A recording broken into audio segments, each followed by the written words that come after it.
Play with anybody in the league, and we're coming to prove that. So today, from the Lone Star State, it's the Atlanta Falcons and the Dallas Cowboys.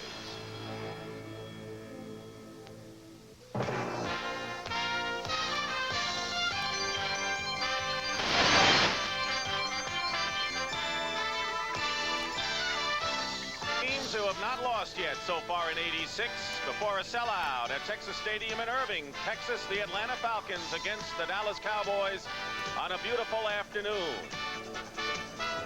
The story here has been the condition of Danny White. Did not practice the last 2 days because of a pulled thigh muscle on Thursday, but he has worked out and he is ready to go as he talks things over with head coach Tom Landry. Hello again, everyone. I'm Dick Stockton along with Dan Deerdorf, and Danny White indeed is going to start the game. But the other story for the Dallas Cowboys has been so far a good marriage, it seems, between Tony Dorsett and Herschel Walker. Well, two very talented athletes that up until this point in time the marriage has worked, Dick, and it's really strictly because of Tony and Herschel, two quality individuals. But Tony Dorsett knows in the back of his mind that eventually Herschel Walker will be the starting tailback on this ball club. It's just a question of when. Yeah, what a great story the Atlanta Falcons have been after 2 games. They are 2-0 and looking very good, but today they're really stepping up in class. Yeah, they really are. Wins over New Orleans and then St. Louis have bolstered the confidence of this club, and this club has a lot of people in Atlanta and around the country telling them that they're good, and the players hear this. Do they believe it? I'm not so sure. Coming to Texas Stadium, playing the Cowboys on the road. They've never won here. A win today elevates the Atlanta Falcons to a good ball club. The players would believe it. Can they do it? Yes, they can, but they'll probably need some help from the Cowboys. It is 82 degrees, but on the field you can see it is that much warmer, 98 degrees. The sun has been in and out so far this afternoon as the Dallas Cowboys have won the toss, and they have elected to receive. So Mick Luckhurst will be kicking off for the Falcons. Deep will be Robert Levette to the right and Darryl Clack to the left for the Dallas Cowboys. Atlanta has won only once in 9 previous meetings, and as Dan mentioned, never here at Texas Stadium. Underway. And it's Clack in the end zone. Brings it out beyond the 20-yard line, and that's where they'll go to work. Keith Williams making the tackle for the Atlanta Falcons. So Danny White, starting at quarterback, will be facing this defense from the Atlanta Falcons. It's been solid thus far with Mike Gann, Tony Casillas, and Rick Bryan up front. Reggie Wilkes, Buddy Curry, John Rady, and Johnny Taylor starting in place of Joel Williams at linebacker. Bobby Butler and Scott Case, the corners. Wendell Kaysen and Brett Clark, the safeties. First and 10 at the 20.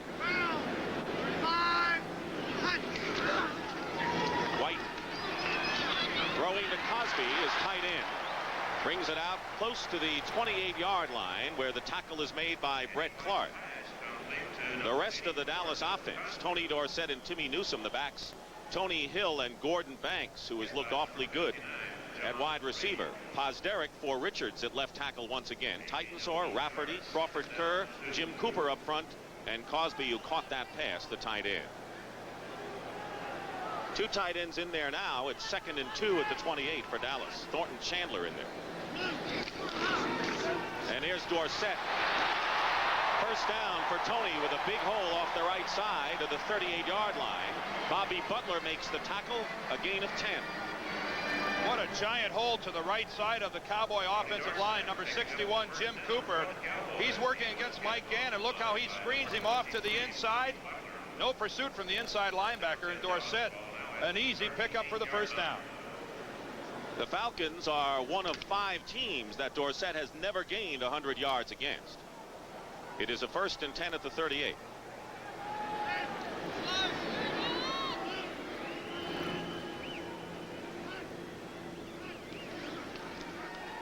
Play action, and Newsome out on the flat gets by the defender Wendell Kaysen and is knocked out of bounds shy of a first down by 2 yards. Buddy Curry ultimately made the tackle. Danny White did not practice.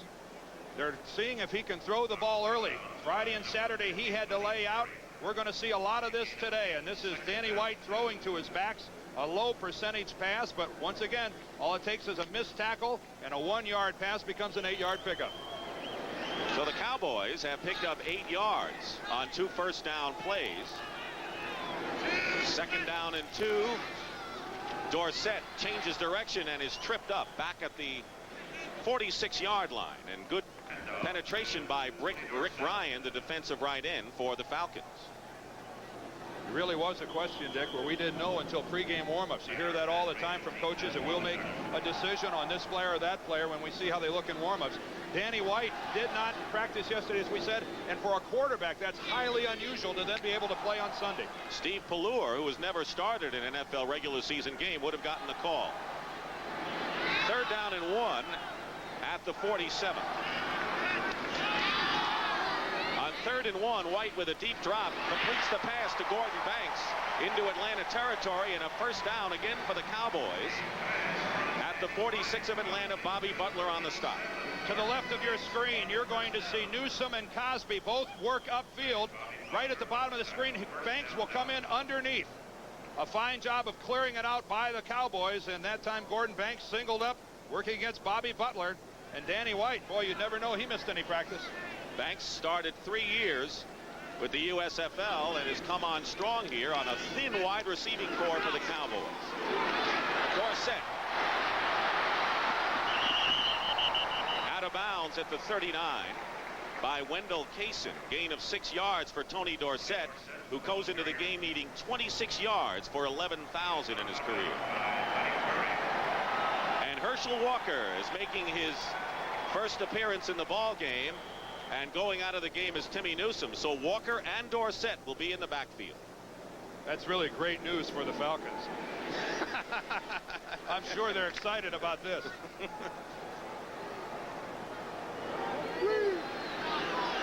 Tony Hill and Banks come out to the right. 2nd and 4 at the 39. And now they move Walker out to the left. White pumped that way, now going for Herschel, and Walker was out of bounds. Wendell Kaysen was covering Herschel Walker, who has surprised the Dallas Cowboys with the way he has emerged as a receiver.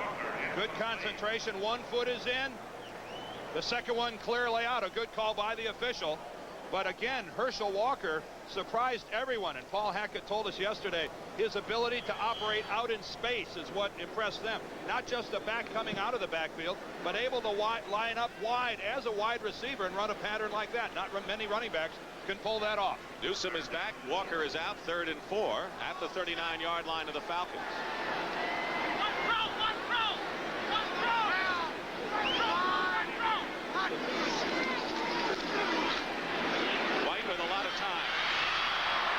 Chased by Bryant, now in trouble, and out of bounds now, way back, and the crowd is yelling for a personal foul play, and it was Mike Gann who kicked, and Floyd Dixon goes back for the Falcons.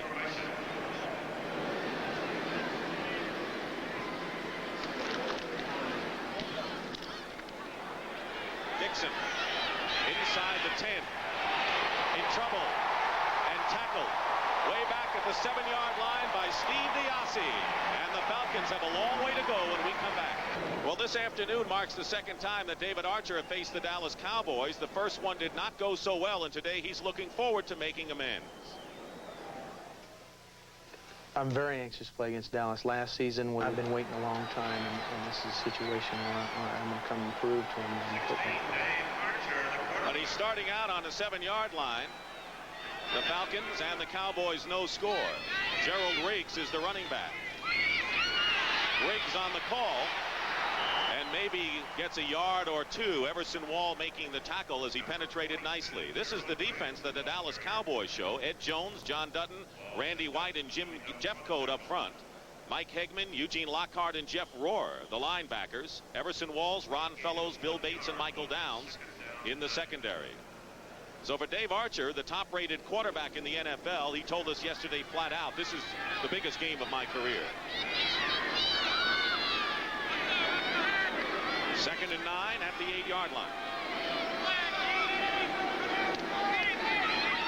And his Riggs with a hole up the middle and a first down, getting out of trouble. Riggs beyond the 20-yard line, where the tackle is made by Johnny Holloway and Victor Scott. 13-yard pickup. They're all good calls when they work. The draw to Gerald Riggs. Look how it opens up in the middle. Wayne Radloff, the center, comes off and makes the good block on Albritton, and that's the key to the play.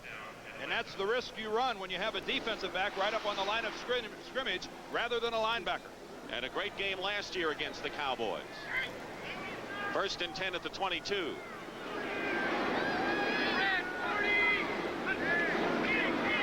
They go to Riggs again. Penalty marker down as he spun off John Dutton to the 25-yard line. Chuck Heberling is our official, and he signals a holding penalty against the Falcons. Heberling, the referee today. Ralph Moorcroft is the replay official upstairs. To win today, Atlanta's going to have to play a near flawless game. Holding offense number 67, 10 yards, first down. Eric Sanders playing at right tackle, and he's playing in place of Brett Miller. The rest of the offense, Wisenhunt is the H-back, Charlie Brown, Anthony Allen, the wide receivers, and the offensive line with Sanders in for Brett Miller. Arthur Cox is the tight end. Two good ones up front, and Mike Ken at left tackle and Bill Fralick at right guard. First down and 20 back at the 12-yard line. Once again, it's Riggs, and he gets nothing.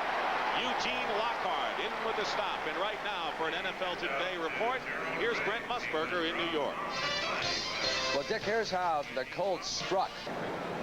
Of course, Dan, fumbling a kickoff can kill you, as we saw with Crawford last week with the Eagles against the Bears in overtime. In overtime, and of course that's all it took. And turnovers, that's the one battle that Dan Henning said he needs to win today. 2nd and 19, and Riggs, making the most of the outside move, gets to the 19-yard line. And a gain of 6. Jim Jeffcoat and Vince Albritton making the tackle, and Riggs has carried on every offensive play so far for Atlanta. This all started when Dixon handled the kickoff inside his own 10-yard line. And David Archer, a quarterback you have to keep in mind, still with limited experience. And I think Dan Henning is pretty wise keeping the ball on the ground. 8:45 remaining. First quarter, no score. 3rd and long. Sylvester Stamps, number 29, is the back. He's got speed. Finally, flag is down, and the pass was intended for Floyd Dixon, and incomplete, but a penalty marker is down and right about the line of scrimmage.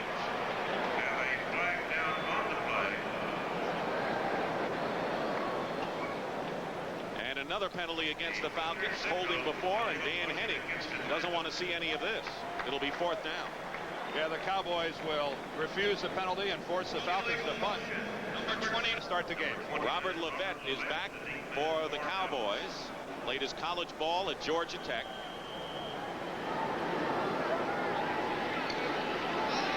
Donnelly leads the NFC in punting.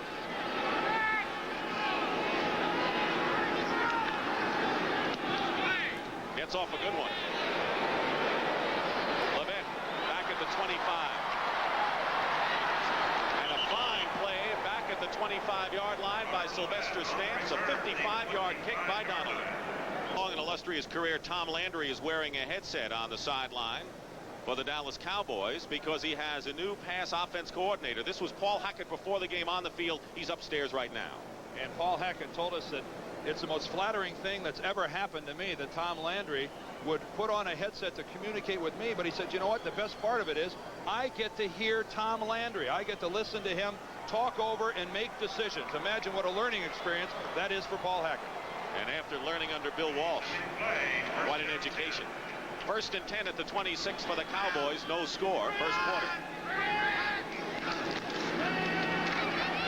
Danny White completes the pass to the 35-yard line, and it's Cosby, the tight end, who comes into the game with a sprained ankle. Well, the Cowboys are kind of changing their offense to an extent, aren't they, with Hackett here? Well, because Paul Hackett has always loved to throw to the running backs, and there's a good example of the differences between 85 and 86, and we've already seen it in the game, and especially against a team like Atlanta. They sometimes come with only a 3-man rush, drop back 8 people. Hey, you're not going to get past that defense. You're going to have to work underneath, and that suits Paul Hackett just fine. Second down and 1 for the Cowboys on their own 35. Dorsett. First down. Shy of the 40-yard line. Brett Clark, the free safety, coming up to make the tackle. Dallas Cowboys, after going 0-5 in preseason, and Tom Landry said it was a kind of an unusual preseason, having to go to London and all to play a game, and then all the USFL people coming in and the signings, particularly Herschel Walker. And plus a new pass offense coordinator. So it was a feeling out process, but I don't think Tom Landry panicked. I think he was a long way from that. 7 minutes to go first quarter. 1st and 10 at the 39-yard line. Dorsett loses the ball. And the Falcons may have it. Atlanta recovers, and Tony Dorsett has fumbled for the first time this year. Wendell Kaysen recovered it for Atlanta, and they'll have good field position on the Dallas turnover. And that's the type of break the Falcons are going to see. Who recovered that fumble. Move from cornerback to strong safety. And it's 1st and 10 for the Falcons on their own 48.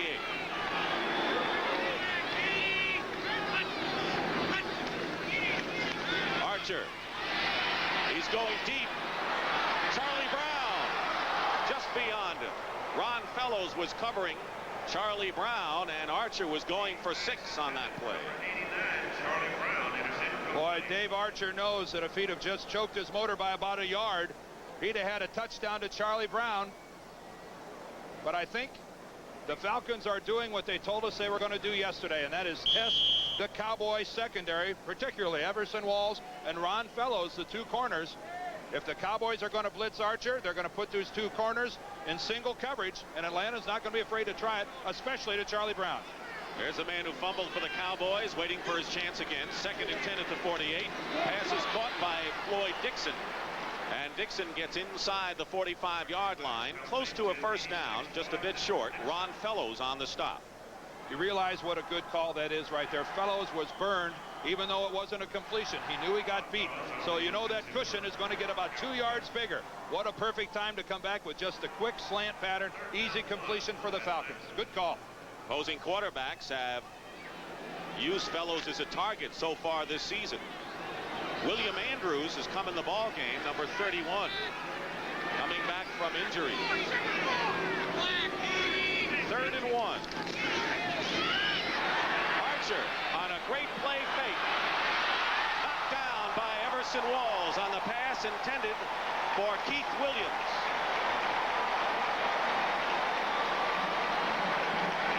Dave Archer that time, instead of throwing the ball to the outside part of the field, threw it back to the inside, and that allowed Walls to come back in. And boy, Everson doesn't drop very many of those.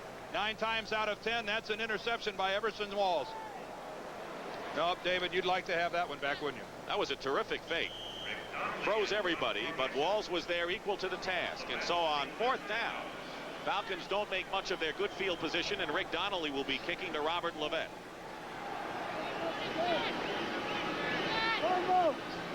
And it's a fake. And Brett Clark will have the first down for the Falcons on a fake punt. Brett Clark, the short man, the up man, goes 7 yards for a razzle-dazzle and an Atlanta first down. It's going to be a snap to the up back, number 28. Here comes a trap block. Ken Wisenhut, look at the block he makes and springs the opening for Clark. And the Dallas Cowboys should have been a little more alert for the fake when it was only 4th and a short yardage, only 2 yards to go. Dan Henning, that's the way you play. If you're in his position, you have nothing to lose. You're a 10-point underdog. Got to pull out the stops early in a game like this. 5 minutes and 10 seconds to go, first quarter, no score. 1st and 10 at the 38. Gerald Riggs gets to the 35 where Ed Jones makes the tackle. Jones, according to Henning, is playing as well as he has in the last several years. Dallas, of course, we all know, uses a flex defense. 2 of their linemen are back off of the football. John Dutton and Jeffcoat back off of the ball. These 2 guys, White and Jones, are the only ones in the clear position to play the run. They're going to trap Randy White. with Middleton, and it worked for a couple.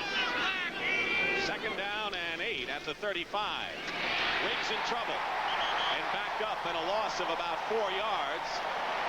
Credit Jeff Rohr, who almost did not play today because of injured ribs, and Randy White, and shaken up is Gerald Riggs, and he gets up limping.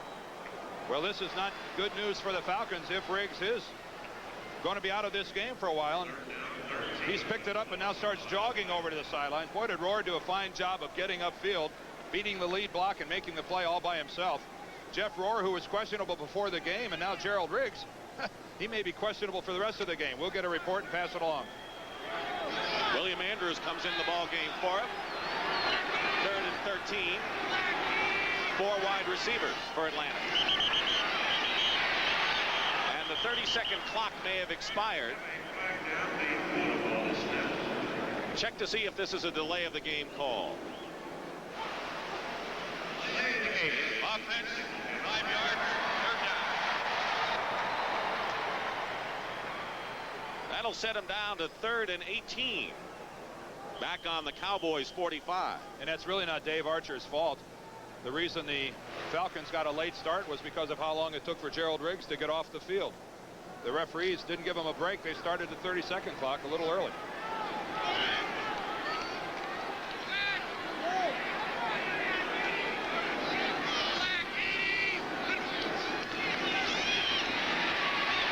He has mobility, does Archer. Going deep for Charlie Brown, and it's intercepted. And a penalty marker is down. Everson Walls picked it off, but a flag is down upfield close to the line of scrimmage.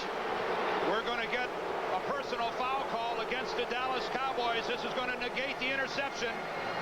Watch Dave Archer. Coming from behind is Ed Jones. Oh, and a hit right to the head. Unnecessary roughness. Number 36 on the defense. Prior to the interception. 15 and a 1st down. And the critical thing is that it happened before the interception. So Vince Albritton called for a personal foul, and so instead of Dallas getting the ball back, it'll be a 1st and 10 for the Atlanta Falcons on the Cowboy 30-yard line. And talk about costly fouls. Here it is again. Watch Albritton. He's right on the 40-yard line right now. He's going to put his head right in Archer's face. Crunch. And that's what he got called for, the blow to the head. You cannot strike above the shoulders in the National Football League. Reminiscent of the hit that Wilbur Marshall last year of the Bears put on Joe Ferguson of the Lions. Only Ferguson didn't get up. Archer did. He's still feeling that one. Crowd doesn't like it. Riggs is back in the game for the Falcons. It's 1st and 10 at the 30. No score. Riggs.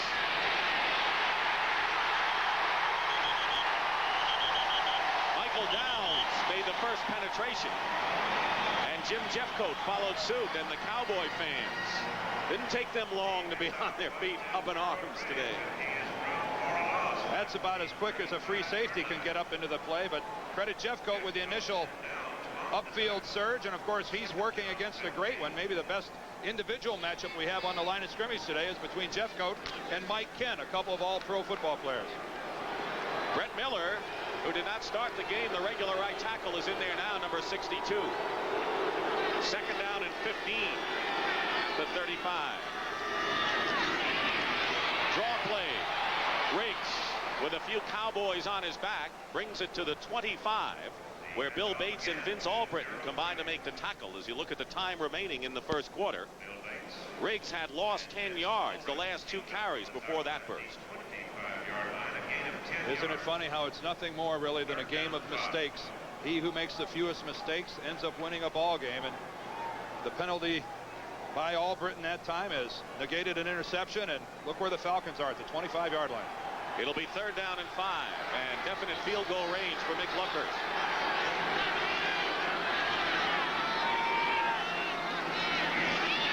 Archer. Flag is down, and the pass is caught by Floyd Dixon, and that would be a 1st down. But let's see what the call is back at the line of scrimmage.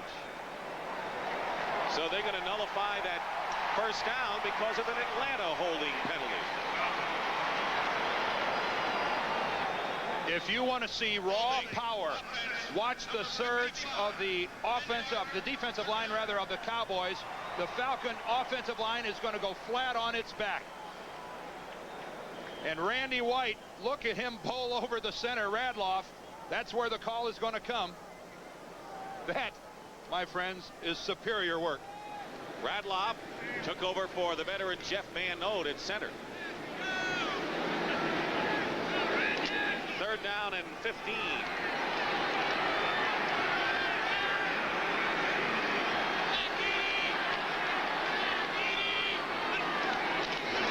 Sylvester Stamps up the middle. Gets to the 30-yard line. It'll be 4th and 10. And Mick Luckhurst will be coming in to try to put the Falcons on the scoreboard here with 53 seconds remaining in the first quarter. The two defensive ends, Ed Jones and Jim Jeffcoat, made a tackle. So here's Luckhurst, who has hit both of his field goal attempts this year from 32 and 42 yards. This should be a 47-yard attempt, and Archer will hold for it.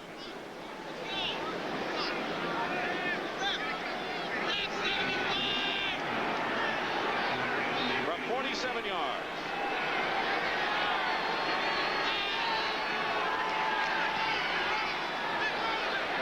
Kick is good, and the Atlanta Falcons, with 14 seconds remaining in the first quarter, lead the Dallas Cowboys. The effects of doing well against the Dallas Cowboys would mean, and taking a lead has to give them a lot of confidence. Well, so many people have been routed here in Texas Stadium by the Cowboys, and it's so important. If you're going to win here, you don't do it very often by coming from behind.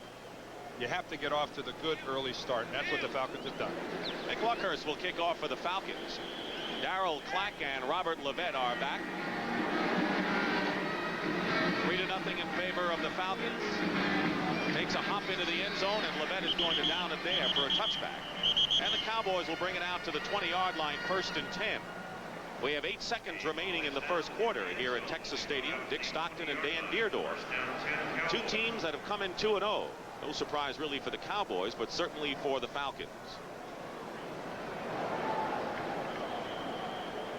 Atlanta with Tampa Bay coming up next week knows how critical this major game could be if they are to become the surprise team of the year. Dan Henning, a lot of people weren't sure he'd still be here this year. He's been given an opportunity. It looks like it might be working. 1st and 10. Herschel Walker is split as a wide receiver to the right. 1st and 10 at the 20. Dorsett with good blocking. And Tony Dorsett is off and running and out of bounds at the 39-yard line. Wendell Kaysen making the tackle. Good block by Newsom and a gain of 19 yards on the play. And you know who makes this play happen? Coming in from outside of the screen is going to be Herschel Walker from his wide receiver position that's going to make the block. Herschel Walker lined up at wide receiver right there. Right there, it's a block by Herschel Walker. He's going to give Dorsett the alleyway. Both guards out in front. Unselfish play that time by Herschel Walker, and perfect execution by the Cowboys. And Tony Dorsett has gone over the 11,000 mark with that run. 1st and 10 at the 40 for the Cowboys, and a good play action fake by Danny White, going deep downfield and incomplete, going for the rookie Mike Sherrard. Covered on the play by Scott Case as the gun sounds. And you have to wonder if Danny White would have been practicing the last couple of days, would the timing have been there? The Falcons have the early lead. 24 yards on 6 carries, is now going over the 11,000 mark, 6th all-time leading rusher. And he's only 185 pounds and looks slight when you talk to him, but he's missed only 3 games in his 10 NFL seasons. So another milestone for Mr. Dorsett. And what did he say on our open? Something about fine wine? Very appropriate, I think, when you're talking about Tony Dorsett. So we start the second quarter here at Texas Stadium with the Falcons leading the Cowboys 3-0. It'll be 2nd and 10 for Dallas on their own 40-yard line.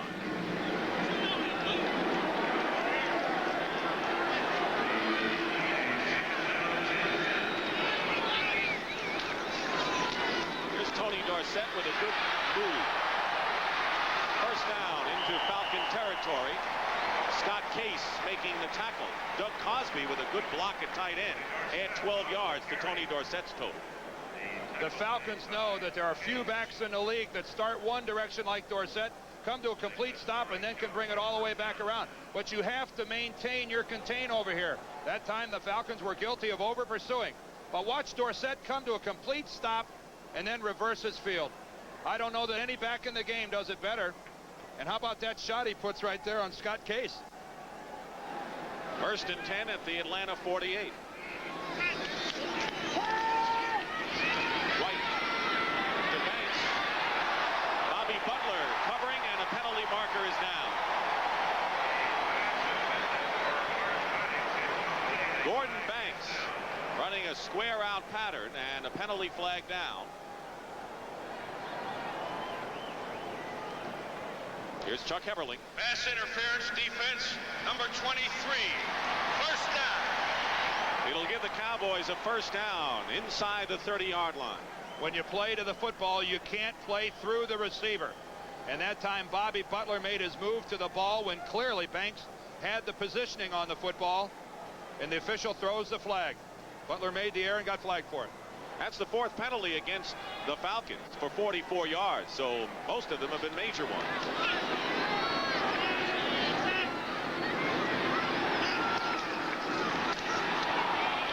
White is wide open.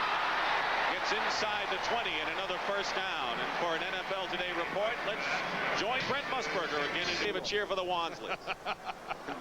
And it's a 1st and 10 for the Cowboys on the Atlanta 18. Cowboys marching here, trailing Atlanta 3-0. Herschel Walker in the game and carries for the first time. And shows you the bit of the power and strength he has as he brings it to the 12-yard line. With a stop for Atlanta made by Buddy Curry, Reggie Wilkes, and Rick Bryant. That's how many it took. And I think we'll be seeing a lot of that over the years. Herschel Walker, a back who's just one of those rare individuals that possesses uncanny power and at the same time breakaway speed, reminiscent of Jim Brown. 2nd and 4 at the 12-yard line. There they are, Dorsett and Walker lined up split. Ball to Walker. To the 5 and inside the 5 and out of bounds at the 4. Scott Case and Wendell Payson. Another first down for the Cowboys. And what a lead back. Tony Dorsett is going to make the lead block that's going to spring Herschel Walker. Tony told us about this yesterday. This is not a new play, by the way. He'd be doing the same thing if that was Timmy Newsome at the fullback position. Dorsett effectively puts Johnny Taylor on the ground. Herschel sees the outside and takes it. I wouldn't want to be a defensive coordinator and have to work all week on this offense. What a dimension he brings. 1st and goal at the 4. Newsome and Walker are the backs now. Play action. White wide open. Touchdown. Thornton Chandler, the tight end. He left Brett Clark, we'd say, in the dirt, but we don't have any dirt down there. And the Cowboys lead at 6-3. Chandler has caught 2 passes, both for touchdowns. Chandler will be coming right at us from the right side of the screen, but it's a play action fake to Walker. Look at the time Danny White has in the backfield. Cosby cleared, and there is Walker. He spun away and all by himself. Gritty performance by Danny White, who wasn't even expected to play. Raphael Septien, with Pallur holding, will try to give the Cowboys a 7-3 lead. So Thornton Chandler has caught 2 passes, both for touchdowns in his rookie year in the NFL. Bill Septien getting set to kick off for the Cowboys to Keith Williams and Sylvester Stamps. Williams on the right. It's now 7-3. There's a scoring drive and a nifty 80-yard drive at that. And it was a drive composed of 7 completely different plays. What a masterful mix. We saw Herschel Walker, we saw Dorsett, we saw a play action pass, we saw a conventional drop back, we saw a little bit of everything. 3 minutes gone by in this 2nd quarter. Atlanta scoring first on a Luckhurst field goal. Headed towards Stamps. A yard of the end zone. Stamps is hung up, literally, at the 21-yard line. Well, for years, Dan, we've seen that half of Texas Stadium is in shade, the other half in sun, but the visiting team has to sit in the sun. Yeah, you've seen it from the booth. I've seen it from the bench down there, and that is the hottest bench in the National Football League. There's no air movement on the floor of Texas Stadium. By the way, we've got a player down on the field at the 20-yard line, but what a hot. And the Cowboys wisely have always chosen the cooler, Atlanta, I should say. Atlanta there on your left. Dallas on your right, and it's big difference, probably 20-25 degrees difference. And if you think that doesn't make a difference, try sitting there for 3 hours. We'll ask Buddy Curry and whoever's sitting next to him. 1st and 10 for the Falcons on the 21-yard line. Game of big backs today with Walker and Riggs. Dorsett not so big, but equally productive. Archer's quick toss and hit immediately on 1st down is Charlie Brown. Brown is hit at the 26-yard line by Ron Fellows. Well, Fellows, who gave up a completion and some big yardage before by giving the big cushion that time, playing Brown really tight. You wonder if maybe he didn't have some outside help on his own where he could tighten up and play Brown tight, but he was right there. Good hit. Good play by Ronnie Fellows. 2nd and 5.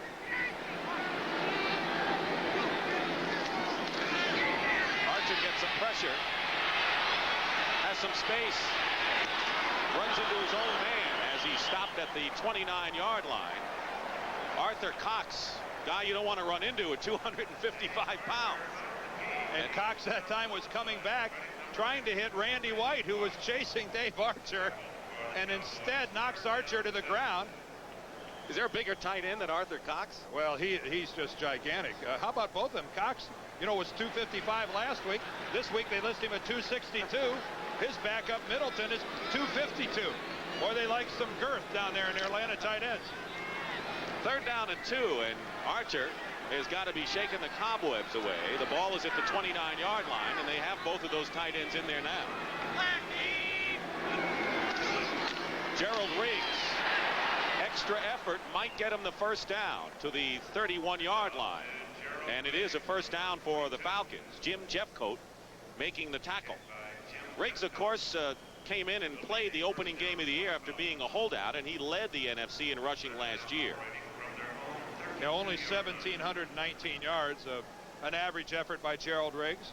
Wasn't beaten out for the NFL's rushing crown until the last Sunday by Marcus Allen. 1st and 10 at the 32.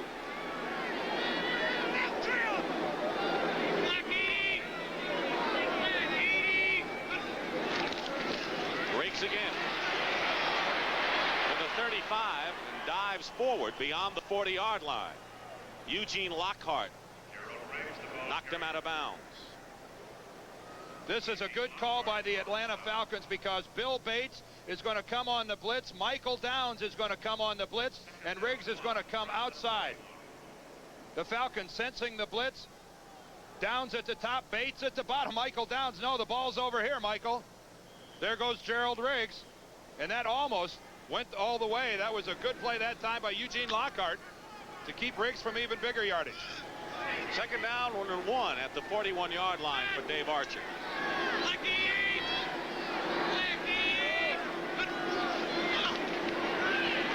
Archer up the middle, wide open. Arthur Cox, and a tight end makes the catch for the Falcons, and a 1st down. Gain of 14 yards. Mike Hegman making the tackle into Dallas territory at the 45.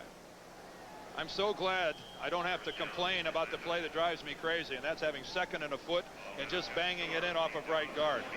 That time was 2nd and very short yardage. Atlanta puts it up in the air and gets the completion. You got to like that kind of play call. Well, we heard David Archer talk about how humiliating last year's game with the Cowboys was, and he looks a lot more poised this time around. Good offensive line will do that for him. Cliff Austin is the running back now in there, number 39 for the Falcons. 1st and 10 at the 45. Flag down. Archer's pass incomplete. Bates was covering Anthony Allen on the play. But let's check the penalty.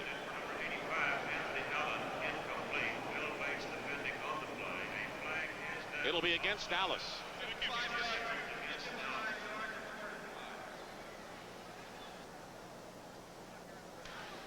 Offside. Defense. Number 50. 5 yards. First down. Jeff Rohr, the linebacker. Talking about Dave Archer. Free agent out of Iowa State. Began his career at Snow Junior College in Ephraim, Utah, which is only, Dan, 5.5-hour ride from Soda Springs, Idaho. His home. And of course everyone, I'm sure, knew that. I wish you wouldn't give out information that everyone knew well in advance. I think his phone is unlisted. You think they have phones? First and 5 at the 40. On the draw play, Austin with a flag down. And Austin is dragged down at the 34-yard line by Randy White. Well, Randy White was also in the Atlanta backfield, and he just got called for it. So unusual that 2 successive penalties of that sort against the Cowboys defense. Randy White, one of the greatest defensive linemen to ever play the game of football, hasn't showed any signs of slowing down yet. Offside. Defense. Number 54. The penalty is declined. It's first down. I doubt that Tom Landry will bench him after being offsides. I think he'll let him play the rest of the ball game. Tremendous. And of course, number 54, a number made famous by Chuck Howley here in Dallas. Who's on the Ring of Honor around here at Texas Stadium. First and 10 at the 35. Gerald Rakes back in there for the Falcons. Cowboys lead at 7-3. 8:22 to go in the half. Archer with a fake and a run. And has a first down at the 21-yard line. That's the mobility edge. A gain of 14. And the Falcons are threatening. If somebody might get chewed out on this play, it might be Eugene Lockhart. He probably has the spy responsibility, but he's going to come up and get involved in the middle. That's going to give Archer the clear lane to the outside. Let's take a look. Here comes Lockhart, and he's going to get caught in the middle. He realizes he's made a mistake, tries to stop, but too late. David Archer's already to the outside. First and 10 at the 21.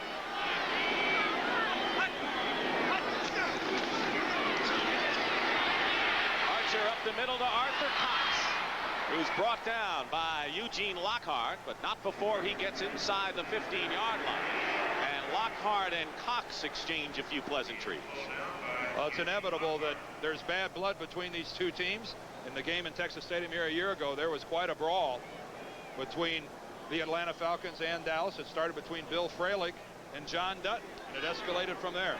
Don Smerick, who's on injured reserve, also got involved.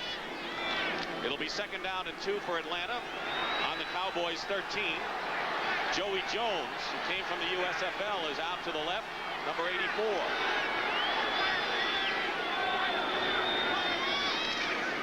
Riggs up the middle. And Riggs will have a first down inside the 10.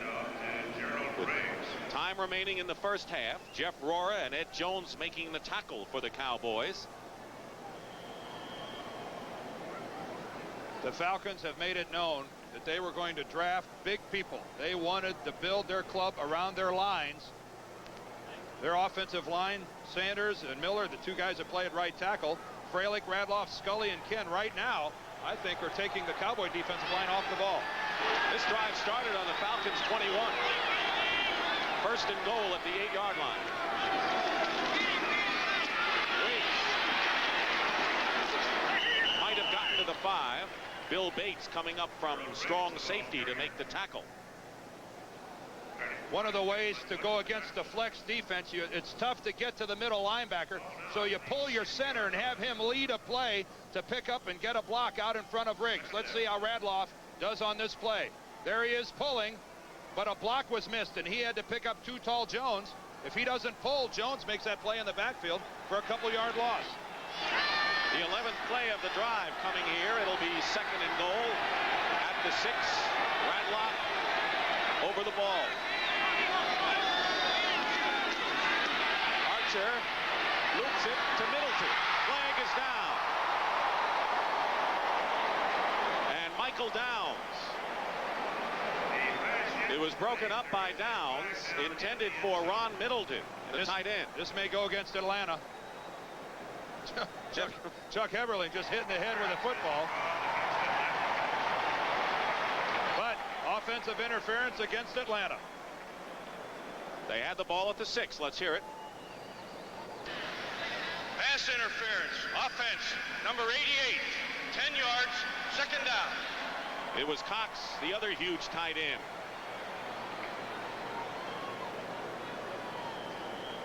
Arthur Cox comes in from the right side of the screen, and there he makes contact with Everson Wall. Oh, he's even grabbing his jersey. Oh, you just can't make a mistake down in the offensive part of the end zone. That's a mistake by Arthur Cox. Second down and 16. Both Atlanta and Dallas, by the way, have been immensely successful when they've had the ball inside the 20. Sylvester Stamps goes in motion. Archer. Incomplete, going for Floyd Dixon. That was the design rollout for Archer. Everson Walls was covering. It was designed all the way because Stamps, who went in motion, came back to the inside. When you have a quarterback with the mobility of a David Archer, he led the NFL last year in quarterback rushing over 300 yards. Why not take advantage of it? He's not a classic drop back style of thrower. He's not a Danny White in that respect. So you do what you do best. And what David Archer does best is move. Well, we'll see what Atlanta does here. They had a 1st and goal at the 8-yard line. They got to the 6, and now they face a 3rd and 16 back at the 16. Used up more than 6 minutes on the clock. And the Cowboys love to blitz here. Archer. And it's incomplete. Dixon was covered by Ron Fellows. So the Falcons had a golden opportunity. 1st and goal inside the 10, and now they're going to have to send in Mick Luckhurst. But you have to like this call and this throw by Archer because it's either a touchdown or it's an incomplete pass. When you work it to that small of a part of the field, you don't want to take yourself either out of a scoring opportunity, which the Falcons have right now with a field goal. So you know he's either got a touchdown or an incompletion. This will be a 33-yard attempt. Luckhurst has already kicked a 47-yarder. Archer will hold in an attempt to bring the Falcons to within 1.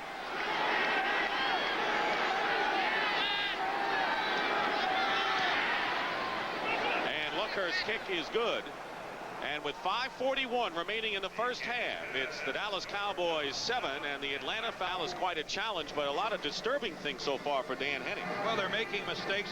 That time Cox with the offensive interference in the end zone, but still, Dan has to be pleased. That was a good, solid drive by his club, who's showing that they can stand toe-to-toe with the Cowboys. They had the ball for more than 6 minutes on that drive and have had the ball twice as longer as the Cowboys have. As you take a look at that scoring drive, Mick Luckhurst will be kicking off, and Robert Levette and Darrell Clack. Clack on the right for the Cowboys. It's a short kick, and Clack at the 5-yard line. Fights his way out to the 25-yard line. Well, don't forget, next Saturday, the 2 top-ranked teams in the country meet. Number 1, Oklahoma, led by the man they call the Bajas, linebacker Brian Bosworth. And, of course, the Miami Hurricanes and their quarterback, Vinny Testaverde. What more can you ask for? Number 1 and number 2, that says it all next Saturday, right here on CBS. Oklahoma beat UCLA in Minnesota 63-0 yesterday for the Sooners. And Jamal Holloway, not a bad quarterback for Oklahoma in his own right. 1st and 10 at the 25. Gerald Riggs getting a breather right now.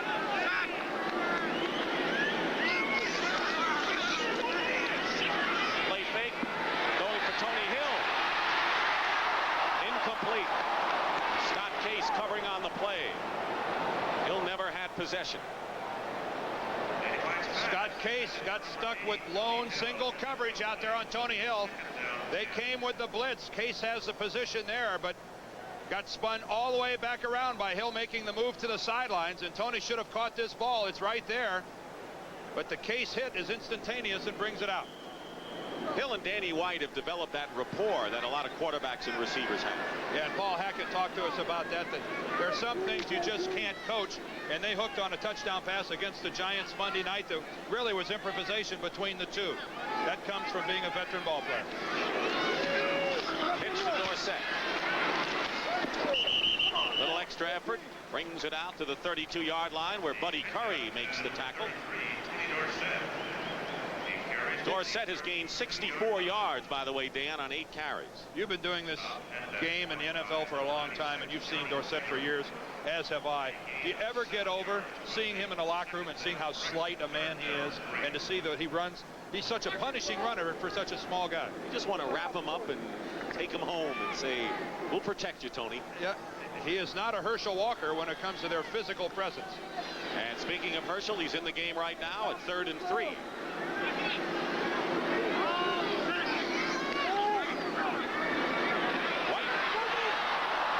The ball, and it's picked off, and it's Mike Pitts is going in for the touchdown for the Falcons. Rick Bryan and Mike Pitts combined for the turnover, and a 22-yard touchdown run by Mike Pitts, former #1 pick of Alabama, and the Falcons have regained the lead. And it is Rick Bryan all the way that causes this play. Rick Bryan, number 77, is going to start upfield. He's going to make an inside move on Phil Pozderac. Going to beat him and go directly to the quarterback and make the hit on Danny White. Watch the move to the inside. Head fake. Back inside. Pozderac beaten cleanly. And there's the ball. And Mike Pitts walks it in, a defensive lineman's dream. Or an offensive lineman's dream, too. I guess maybe anyone's dream. Luckhurst will attempt the conversion in a silent Texas stadium with 4:30 remaining. The kick is good, and the Falcons lead it 13-7. And now, if you want to know how the coach with the headset saw it and how he reacted, can you blame him? Well, Dan, the Falcons have the lead, but I'm sure they remember last year's game when they had the lead. I'm sure that's what Dan Henning is telling his ball club, that, hey, guys, we were leading 10-0 last year, and we let it get away from us. But this is a Falcon ball club. We talked about it in the beginning, trying to believe in itself. And this isn't helping Dallas at all, letting them have the early lead. Luckhurst kicking off to Levette and Clack.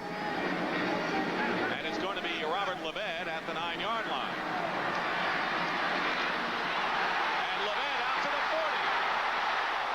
Great return by Levette, out of bounds at the 46-yard line and tackled by the kicker, Mick Luckhurst. A return of 37 yards. Why do I get the feeling we've got a football game on our hands? Howard Richards gets a block right out in front, 2-A, and there he goes. Robert Levette doesn't even have to break a tackle till he gets up to the 45. Probably because we do. We do have a football game on our hands, and I love it. I love it. And later today, we have one coming up in Los Angeles between the Giants and the Raiders. The Raiders are 0-2. Jim Plunkett will be at quarterback in place of the injured Mark Wilson. Giants with a great defensive effort against San Diego last week. 1st and 10 at the 46. They swing it to Dorsett. Out of bounds right at midfield by Scott Case. Did not quite get out of bounds, and the clock continues to run. Turnovers, that's what it's happened here. You almost could put a graphic like this up every week, because turnovers almost always lead to points. There's 10 points on the 2 Dallas fumbles. You know, it's really a pretty simple game when you boil it down. As I said before, mistakes will do you in.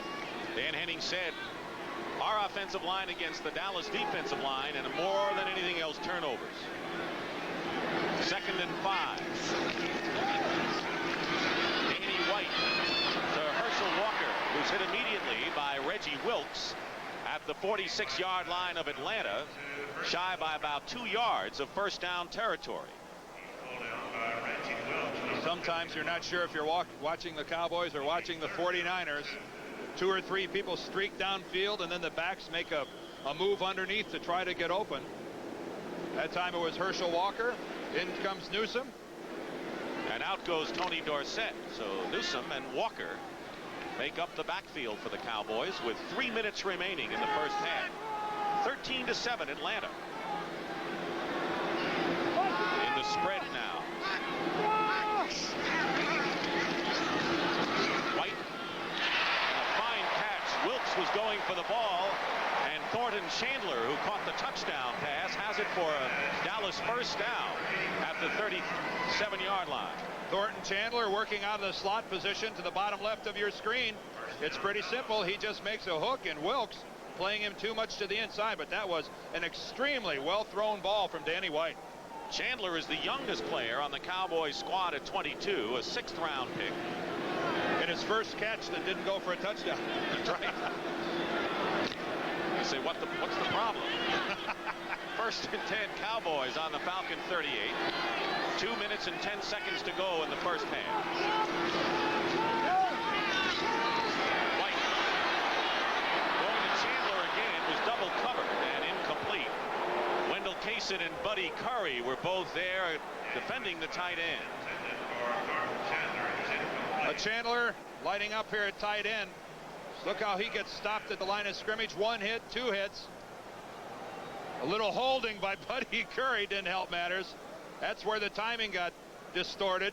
Buddy Curry that time avoided the flag. He should have been flagged for defensive holding. It'll be 2nd and 10 as the Heat. Those towels have been laying in buckets of ice water. Danny White is 9 of 13. That's a good percentage, but only 64 yards, so he hasn't gotten anything deep. Dorsett on a quick trap to the 32-yard line, and we'll have our 2-minute warning now with 1:58 on the clock. Scott Case and Wendell Kaysen make the tackle, and we'll be back to Texas Stadium. 40-year-old Jeff Van Note, who no longer starts but still plays a key role for the Falcons, looking on. We're having our 2-minute warning, and each team has the full complement of 3 timeouts remaining. The Cowboys have a 3rd down and 4 at the Atlanta 32, and the Falcons leading 13-7, going ahead on the fumble caused by Rick Bryan into the hands of Mike Pitts, who rambled 22 yards for a Falcon touchdown. By the way, only 1 pass of 9 completions by Danny White have been caught by a wide receiver so far.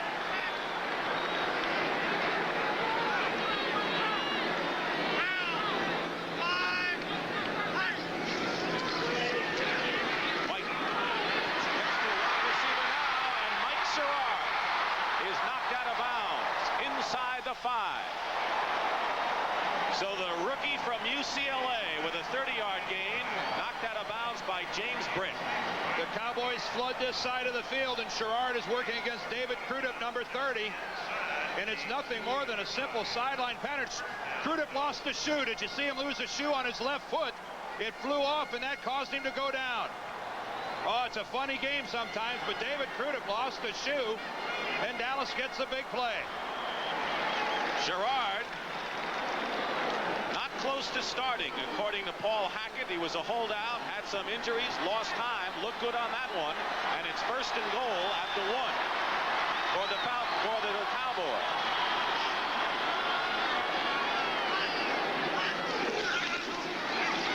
Touchdown, Timmy Newsome. First touchdown rushing of the season for Timmy Newsome, and Dallas has tied the game. A play that Dallas runs so effectively on the goal line is the trap block right here by Doug Cosby. He's going to come in, make the block. Newsome's going to go right in behind it. Dallas has run this play for years.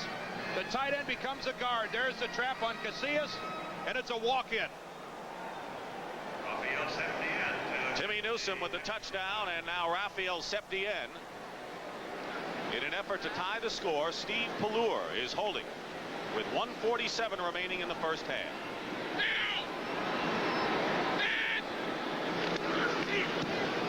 And a tie ball game. Or make it 14-13 in favor of the Cowboys. David Crudup, number 30. Watch his shoe come off when he goes to make his reaction to the outside. Right there. There it goes. You see his shoe right there that's come off his foot. Now watch him take his next step, and his sock will spray out a little bit, and he's going to lose his footing. So the Dallas Cowboys lead the Atlanta Falcons 14-3, and a lot of timeouts left for Atlanta. Dallas leading Atlanta. That's how much time remains in the first half. Raphael Septien will be kicking off to Keith Williams and Sylvester Stamps, who's on the left.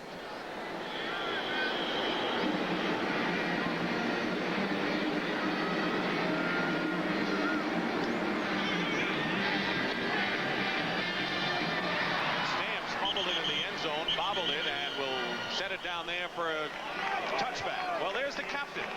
Captain Ha-Ha. We knew knew that it was hot down here in Dallas, but obviously the heat affects different people in different ways. No, Halloween is next month, I think. Well, if he were wearing the black and silver, we could say he'd be with the Raiders, who will be going against the Giants in the second half of our CBS doubleheader this afternoon. Wayne Radloff has left the field for some sort of injury examination, and Jeff Van Note back at his customary spot at center for the Falcons. I wonder if he remembers the plays. Give him a crash course. Played in the fourth quarter last week against the Cardinals. First and 10 at the 20 for the Falcons. Design rollout for Archer. Going deep for Charlie Brown. And covered well on the play by Ron Fellow. Aggressive play calling by the Atlanta Falcons. Ron Fellows played this pretty well. It's not a bad throw by David Archer, a little overthrown.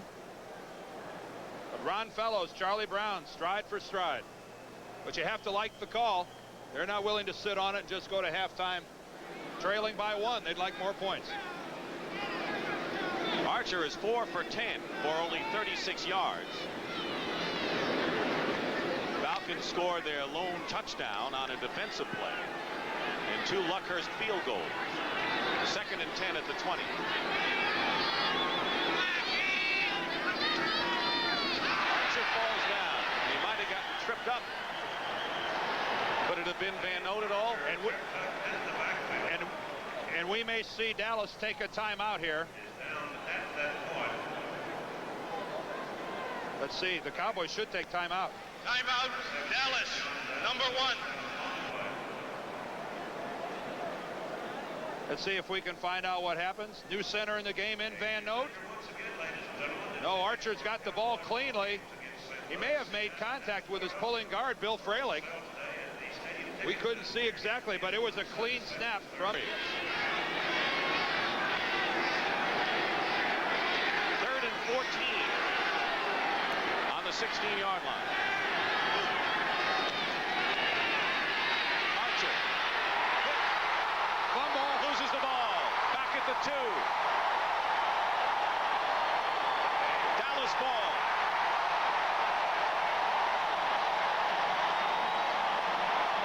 Jesse Baker made the hit. Jim Jeffcoat recovered the fumble.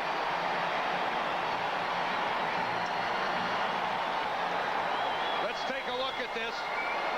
This pass rush, we're going to see Jesse Baker crash to the inside. Randy White loop around to the outside, and it's going to be Baker that's going to get the hit on David Archer. There he goes to the inside. White loops to the outside. Baker initially picked up by 2 guys, continues with a good surge, and he's going to make the hit. A costly error for the Atlanta Falcons. And it's first and goal at the 2 for the Cowboys. Herschel Walker, number 34 in it, running back. Newsome in motion. Newsome. Touchdown, Dallas.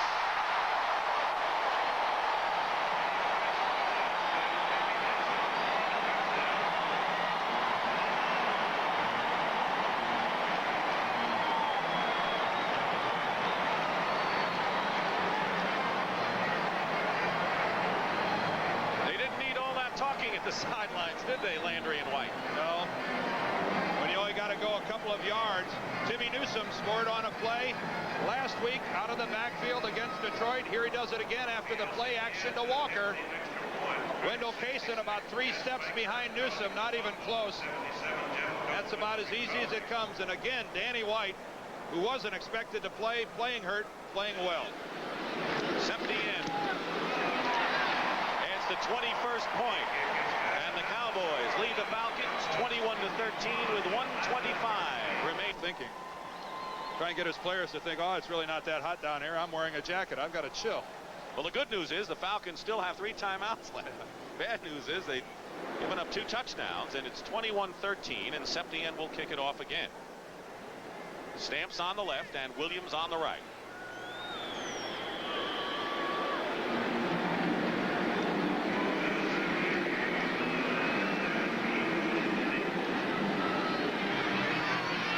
It's going to be Stamps at the 1-yard line.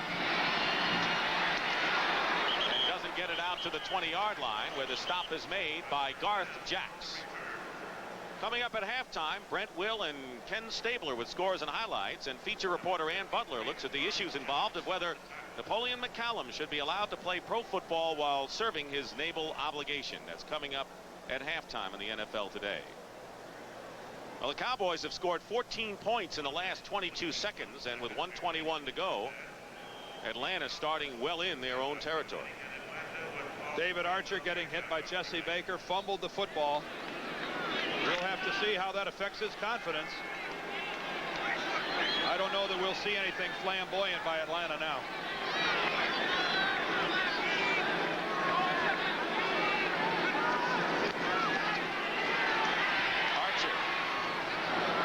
Throwing Charlie Brown, and he took a lick there. I'm surprised by that call, and David Archer is limping. Turk Schonert would be the backup quarterback, acquired from the Cincinnati Bengals during the offseason. David took a shot, Dick, somewhere on his left leg. I doubt we'll see a throw again here, and I was surprised by that one. Completed only 4 of 11 passes for 36 yards. 2nd and 10.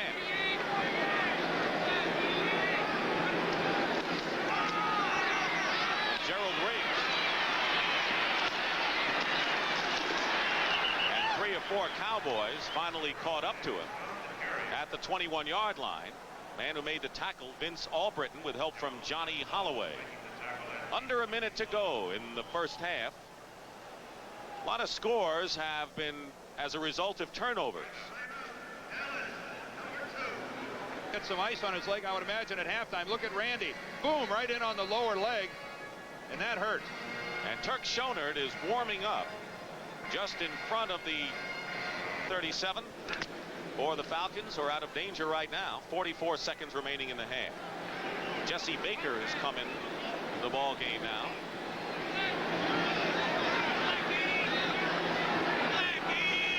4-0 defense used by the Cowboys. Archer up the middle, incomplete. And a good hit by Michael Downs on Anthony Allen, the intended receiver. Boy, that's timing it out pretty good. Michael Downs makes the hit on Anthony Allen. But we see Victor Scott, number 22, up front. He's flowing out of the backfield. Vince Albritton coming in late on the blitz, but Michael Downs times it perfectly. The ball hit Anthony Allen on the hands. A fraction of a second later, it was Michael Downs' turn. 2nd and 10 at the 37. That's the clock. Archer in trouble. Gets it off to Allen, who is hit by Bates as he goes down at the 45-yard line. Randy White put the good pressure on Archer, and now a timeout called by the Falcons. An old Pittsburgh Steelers tradition, long before they became winners. Riggs and Andrews. The backs. Gerald Riggs crosses midfield and has a first down into Dallas territory, and the Falcons lining up in a hurry. Lockhart and Walls make the tackle. Clock continues to run. Atlanta still has a timeout left. And Archer will stop it with that pass. Actually, Ron Middleton was in the direction of the throw, and the crowd is yelling for a grounding call. And so is Ernie Staudner, and he is hot now. Well, Ernie ought to know better than that. Ron Middleton was very close, only a couple of yards away, and that was far from being a flagrant intentional grounding. So with 14 seconds to go, Dan, and the ball at the 47 of Dallas, Archer has to stop a clock with 1 timeout remaining and get some good yardage. They need about 20 yards to get it close to Luckhurst. His range, he's kicked 2 so far.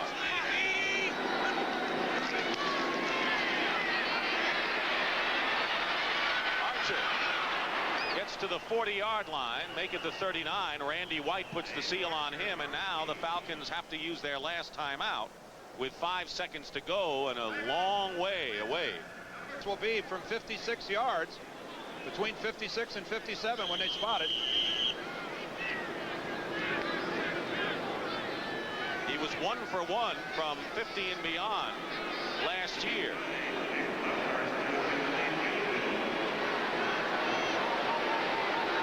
Got to be close to the longest of his career, making 57. Looks long enough, but it's off to the right, no good. He came close, and Mick Luckhurst knew it. And time has run down, and that is the end of the first half here at Texas Stadium with the score: the Dallas Cowboys 21, the Atlanta Falcons 13.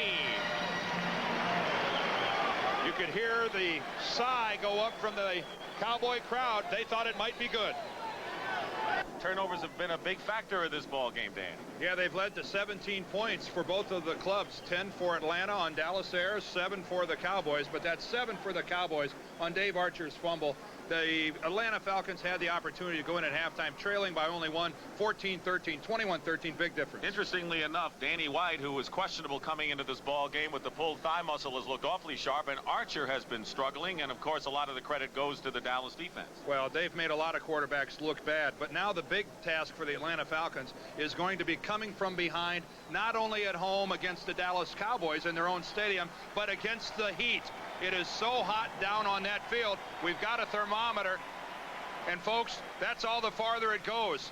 That's up to 130 degrees down on the field, and when you got to play come from behind football in those kind of conditions, that's oppressive to say the least. It's going to be tough for Atlanta. Well, Dan Henning said we got to keep running. Even if the running doesn't work, we have to keep going. So look for Mr. Riggs, even in the heat, to go to work in the second half to try to bring the Falcons back. And CBS Sports coverage of NFL football will continue after this message and a word from your local station. Whether it's a simple office phone or a large custom-tailored telecommunications system, whether it's voice only or voice and data, digital switching, transmission equipment, tie lines, Watts lines, multiple long-distance hookups, there's one company that can do it all. No, GTE. John Houseman for the investment firm of Smith Barney. Exactly how much money do you make? What are you worth? There is nothing more personal than the subject of money. That's why Smith Barney will have no truck with investments that aren't sensitive to your circumstances. That's why clients stay clients. Smith Barney. They make money the old-fashioned way. They earn it.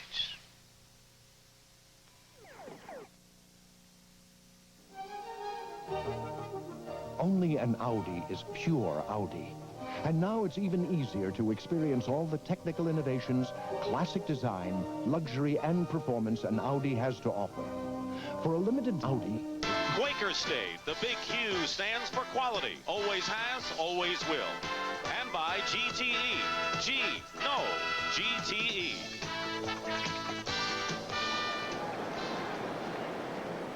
Dick Stockton and Dan Deerdorf back at Texas Stadium, and Rafael Septien will be kicking off starting the second half, to Keith Williams on the right and Sylvester Stamps on the left as the Falcons trail 21-13. Underway. Stamps 2 yards in the end zone. Hit hard at the 26-yard line by Everson Walls. I know that Dan Henning must take a deep breath every time Sylvester Stamps brings back a kickoff. He fumbled 3 times during the preseason. And how about this? 52-9 when the Cowboys lead at halftime. The Falcons certainly going against the odds. It'll be 1st and 10 at the 26-yard line, and David Archer has struggled so far, completing just 6 of 15 passes for 60 yards. Gerald Riggs is the running back. Wisenhunt, the H-back in motion. Riggs with a fine start. Carries it past the 40-yard line and a first down. Gain of 17. Bill Bates makes the stop. The best Atlanta offensive lineman is their left tackle, Mike Ken, and Bill Fralick that time comes around on the fold block.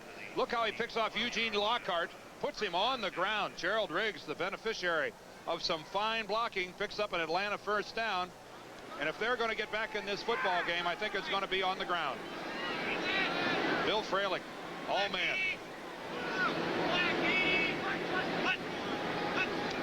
On first down, Archer will go to the air. Ducks under and is down. Third sack. John Dutton with his first of the afternoon, and that time the offensive line did not do the job. That time John Dutton working right against Bill Fralick. Here's Fralick 79. Here's John Dutton. He's going to come upfield, take it inside, and he's going to split both Fralick and Radloff the center. John Dutton, who's not known as a ferocious pass rusher, is going to get back to the inside. Rather, that's Gerald Riggs, not Radloff. Radloff worked to the other side, but still beats two people, and John Dutton gets the sack. So Dutton comes out of the ball game, 35 years old, playing in his 100th game in a Dallas Cowboy uniform today. It'll be 2nd and 15 on the 36. On the draw, Sylvester Stamps dives forward and is stopped at the 43-yard line. It was Jesse Baker and Ron Fellows as the Cowboys playing their 4-0 defense. Bill Fralick, second pick last year in the right guard, and how big he is and really has established himself now. Well, he certainly has. He's looking to go to the Pro Bowl this year, and of course the two-time All-American from Pitt, clearly the Outland Trophy winner, the best offensive or defensive lineman in the country, and he's all pro material. He has it written all over him. 3rd and 7 at the 44. He's mean too. Archer, quick release, and the pass is going to be caught. And still with it is Charlie Brown as he beat Everson Walls. And a 1st and 10 at the 20-yard line of Dallas, a 36-yard pickup to Brown, who's been off to a fine start this year. The Dallas blitz, here it comes. This is Michael Downs, number 26. We're going to see up in the line is Albritton. Away they go. So Archer with the 5-step drop gets rid of the ball quickly. And it's steel on steel downfield as it's Charlie Brown and Everson Walls. And what we're going to see here is fine concentration by Charlie Brown. It looks like an incompletion, but he stays on the football and makes the catch. 1st and 10, they spotted at the 19 of Dallas. Riggs fights his way to the 15-yard line. Gain of 4 yards. Jeff Rohr and Jim Jeffcoat combined to make the tackle, and right now Riggs has gained 74 yards on the afternoon on 16 carries. And I think that's all Atlanta wants on first down. Gerald Riggs, if he can get that 4 yards, when you can hear 4 yards being picked up like you can when Gerald Riggs is carrying the ball, that takes a toll on the defense as well. It's hot for Dallas's defense, and Gerald Riggs may start to get a little running room. 2nd down and 6.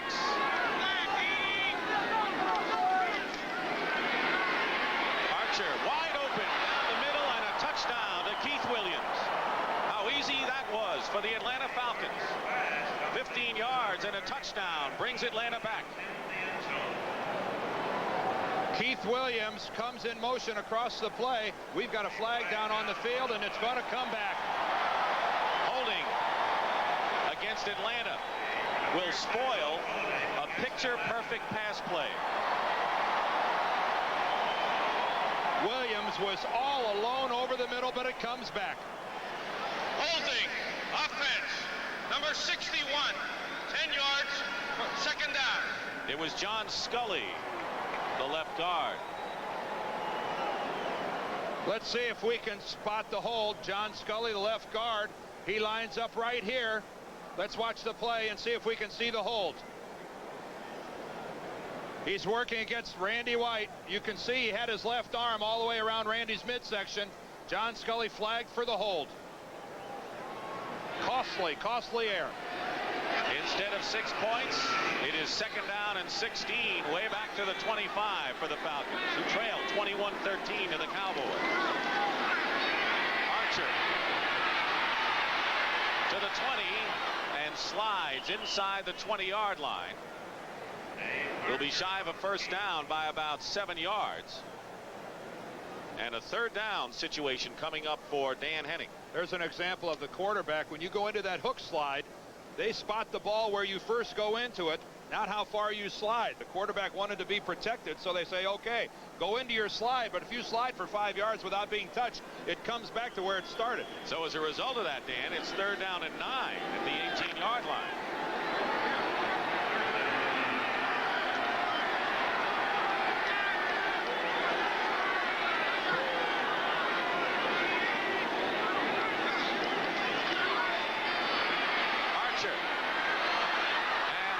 Is caught for a touchdown by Ken Wisenhunt, the H-back, and the Falcons get it anyway. And I was following Keith Williams on the play, who was open again across the middle underneath. But what a throw by Dave Archer to Ken Wisenhunt. Let's look at it from the end zone. No Dallas blitz, strictly the 4 guys and superior pass protection. And look at the shot Wisenhunt takes right there from Billy Bates, but he holds on to the ball. And Archer's reaction, he had a rough first half, was pressured and makes the big play again, and it's now a 21-19 game. And Luckhurst will try to bring the Falcons to within 1. He does, and with 10:46 remaining in the 3rd quarter, Atlanta scores first and trails now 21-20. The beauty of patience is its gentle persistence, but the power of patience is anything but passive. For proof, we introduced the new generation of Mitsubishi pickups. This new Mitsubishi is more than just a new truck. Patient crafting has combined a vigorous new shape with the available power of the largest inline 4-cylinder built, which proves that even patience likes to kick up a little dust. Mitsubishi.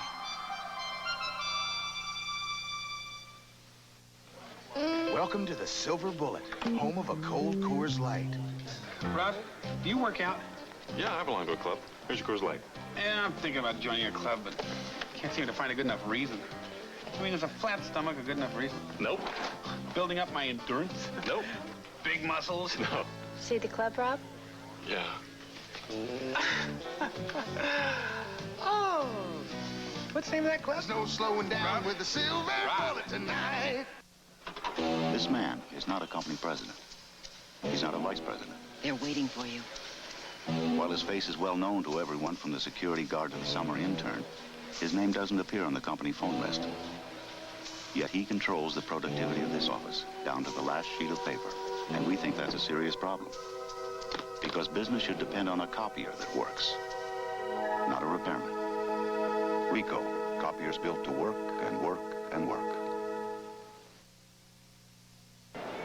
Ken Wisenhunt, who normally lines up at the H-back, lines up at tight end. He's going to come out, make an inside move back in. Vince Albritton right here has him one-on-one and gets beat for the touchdown.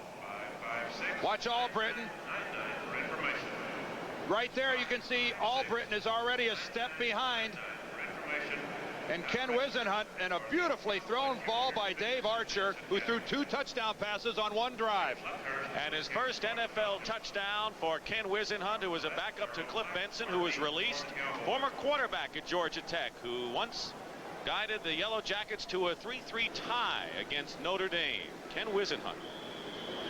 Mick Luckhurst kicking off, and deep is Robert Levette now to the left, and Darryl Clack to the right. Levette to get the ball, and he does in the 7. And he's ridden out of bounds by Scott Case. And a look at the scoring drive, and it's awfully tough to get a touchdown, have it nullified, and then come back again. It shows tremendous concentration and confidence in your offensive team. And I just can't overestimate what that means to the Falcons and their confidence in this football game, to have Williams' touchdown pass called back because of the hold on Scully, and then to come right back and do it again. And a key play in that drive was a 36-yard pass to Charlie Brown. That's something Archer has not been able to unleash so far today. I'm just very, very impressed with David Archer. 1st and 10 at the 27. Tony Dorsett. The stutter step. John Rady and Mike Gann make the tackle at the 27-yard line. Gerald Riggs, Ken Wisenhunt. Ken Wisenhunt, who also played a little quarterback in his collegiate career, as Dick said, has certainly showed himself to be a capable blocker and a receiver. That's some combination. Not many guys can make that transition. Gained 1 on the play. Ball 28.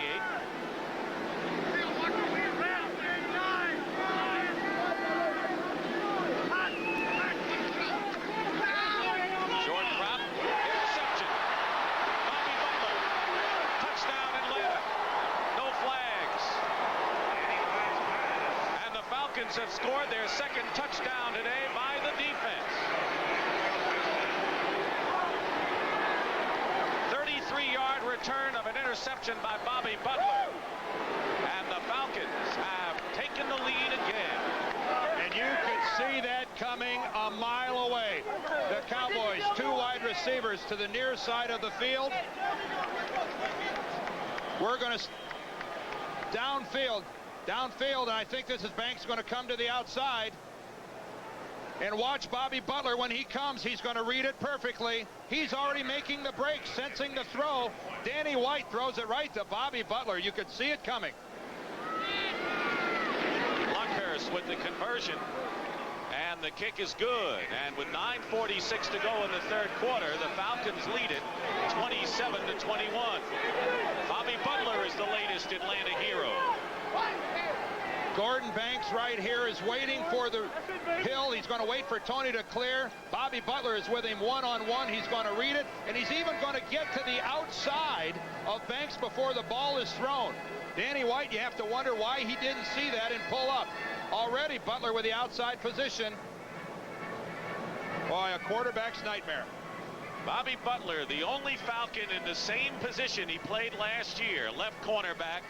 And a few words from Tom Landry to Danny White.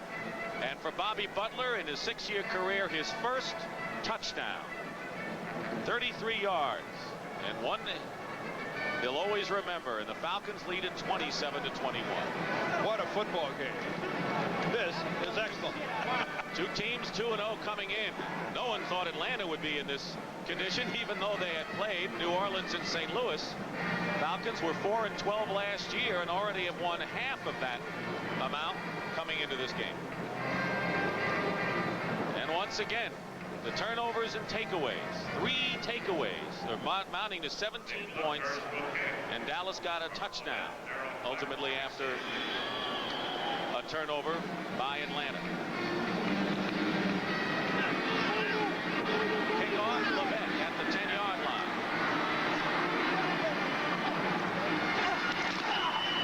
And Austin holding on.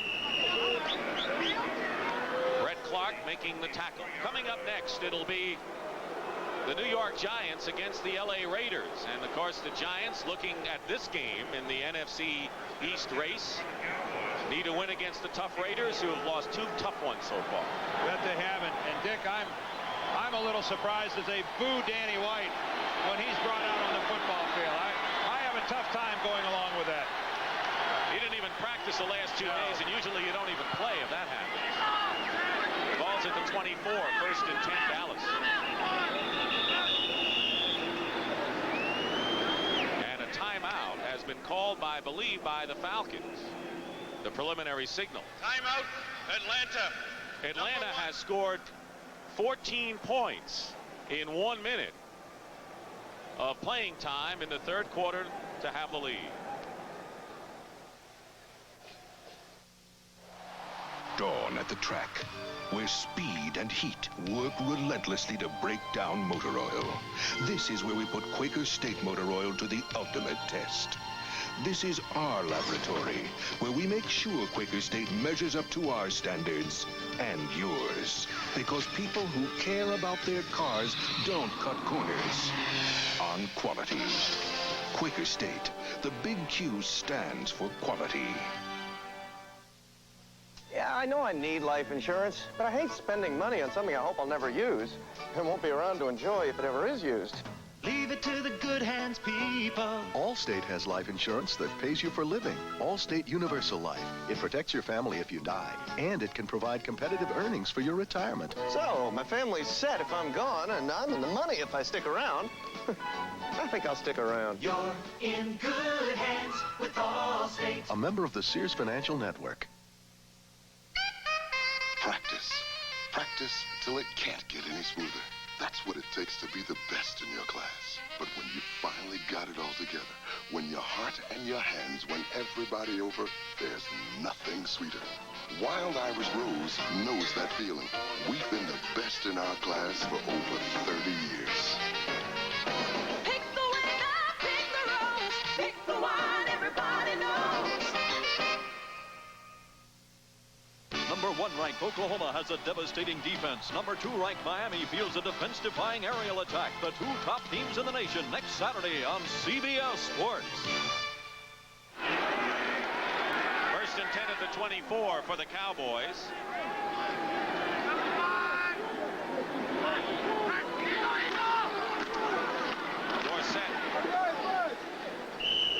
Tackled at the 30-yard line by Andrew Province, now the nose tackle, and Buddy Curry. Marion Campbell came over after being head coach of Philadelphia and has brought his defensive philosophy with him. Plus all his coaches and a couple of his players, and of course Marion coming back home.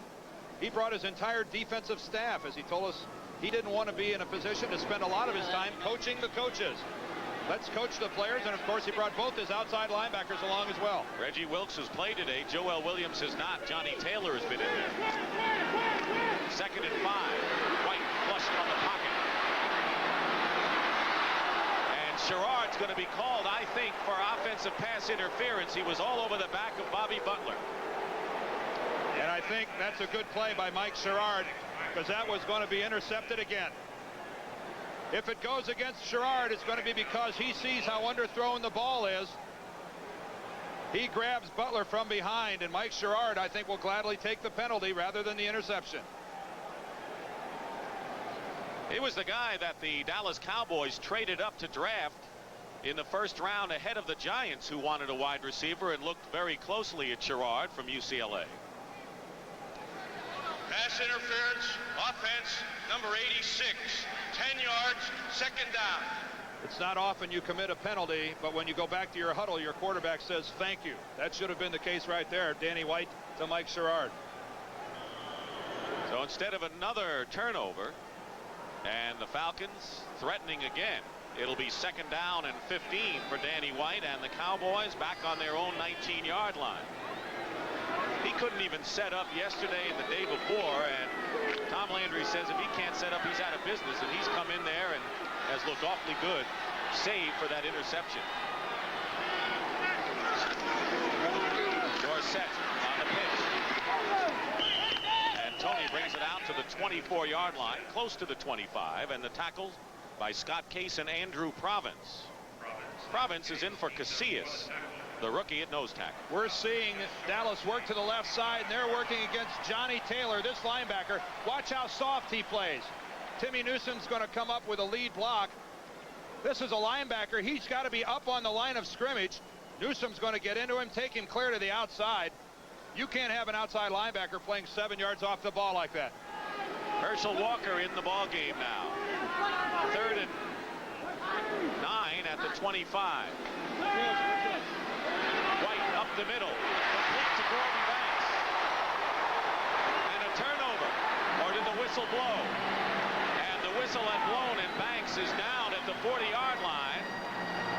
But they're going to give the ball to Atlanta. They're very late on a call here, Dick, right at the 40, and Banks is still laying on the ground. Brett Clark had recovered the fumble and ran with it. The whistle had blown, but after Clark had recovered the fumble. And we have another Falcon. Andrew Province, I believe. The nose tackle is on the ground, and that will go as another turnover, and the Falcons will have it in Dallas territory. And that's David Crudup, who's also on the ground. Bodies everywhere. Danny White's going to take a tremendous shot right here, actually from Province. Boy, what a hit. Now let's watch it. Okay, it is a catch by Banks. Tough to see the football. It's laying there on the ground. Let's see if we can see it from the... He clearly has possession of the football. Let's see if we can see where the ball comes out. Oh, yes. And I believe they're talking to the replay official upstairs. That is the walkie-talkie that they use, and we'll get a ruling up there. Keep in mind that Ralph Moorcroft, a former NFL official, is the replay official working upstairs. Again, the only thing we know for sure is that definitely Gordon Banks has possession. The question is, did he fumble after he was on the ground? No, the ball came out ahead of time. There are the replay officials in their booth. By my estimation, it looked like a fumble. All right, here goes. Chuck Heberling will tell us. We have a completed pass and a fumble recovered by Atlanta.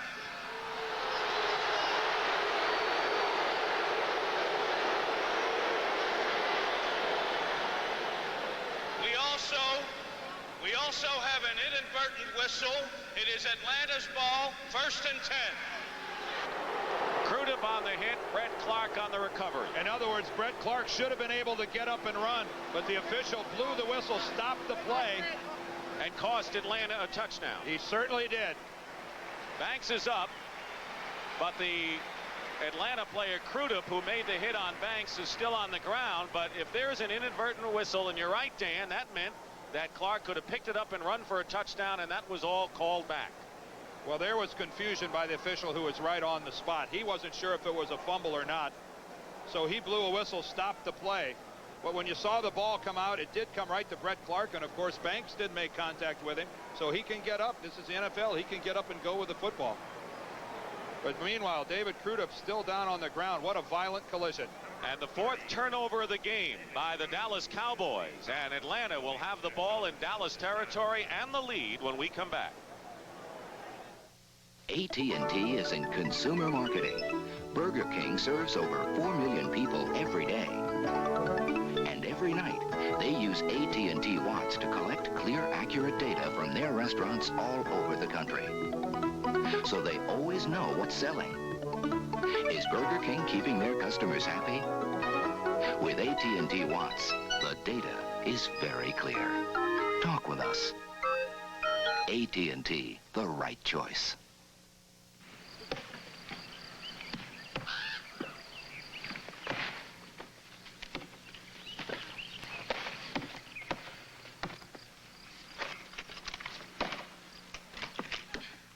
You really want to appreciate the Coors difference. Less heavy, easy drinking. Try spending some time doing this. Oh, yeah. Coors is the one. Should you ever drive from Paris to Dakar, we'd suggest a Mitsubishi Montero. Montero's won the Paris to Dakar rally 4 years straight, so it knows the shortcuts. But should you stay closer to home, you can still enjoy Montero's 2.6 liters, the independence of four-wheel drive, and the crafting of its civilized interior. Because you don't need a road rally to enjoy Montero, just an impulsive imagination. Mitsubishi.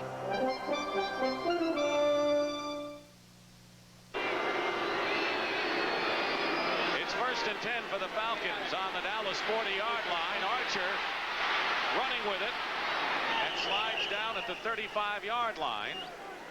And a gain of almost 5 on the play. Crudup is still woozy as he's on the sideline now for the Falcons, who are beginning their best starting field position after that turnover. And of course, when we say that Atlanta would have scored, we don't know that the Falcons and Brett Clark would have scored, but had there been no whistle, they would have had a better opportunity. Well, he certainly would have advanced the ball farther down the field.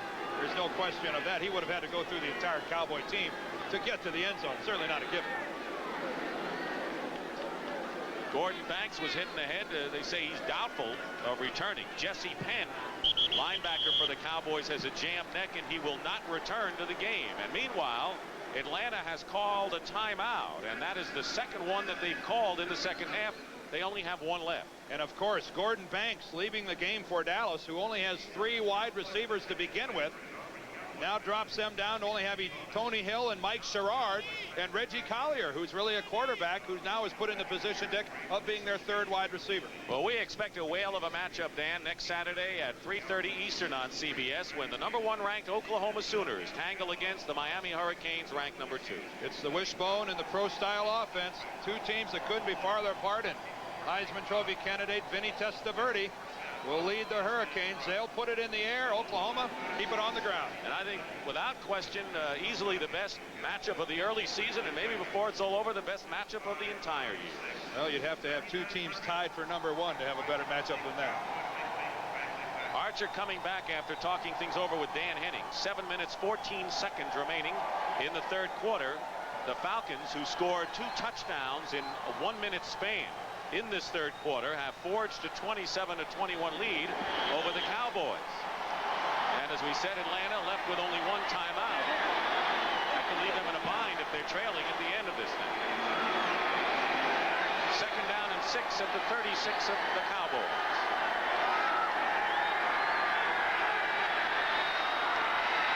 Gerald Riggs trying to hold on to the ball, which he has done so well coming into the game. Riggs had not turned the ball over in 527 attempts. There's Banks, who's finished for the day. And Collier, who could figure as a wide receiver. Reggie Collier, number 10, who was drafted as a quarterback, went to the USFL and played for a while, and now back. But the Cowboys have had to work him at wide receiver, and he's not real pleased about it. Now, he'd rather be a quarterback. Wouldn't everybody? 3rd down and 2. You? I outgrew it when I was 8. Gerald Riggs inside the 30. As a first down for the Falcons. Everson Walls and Michael Downs making the tackle. 81 yards on the day for Gerald Riggs. The Dallas Cowboy defense. No secret what's coming at you. It's number 42, Gerald Riggs, and still William Andrews with a good lead block and a pretty simple first down for Atlanta, who right now appears to be in complete command of this football game. Turnover's the big story. 4-1. Dallas has turned it over the 4 times. At the 29. Archer up the middle. Incomplete. He was going for Joey Jones. Wide receiver. And he is wide open on the play, and it's clearly an overthrown pass. Watch Jones break to the inside. Tough to get more wide open than that, but the ball too high from David Archer. Joey Jones, who's only 5'8", doesn't have great leaping ability. The ball right through his hands. Joey Jones, who played over in the United States Football League. Boy, if David could have dropped that ball about a foot, or if Jones could have grown a foot, it would have been an easy completion. Neither of those possibilities. Well, one of them is really tough. Right? 2nd and 10. 5:52 on the clock in the third quarter. Archer. Randy White's got it.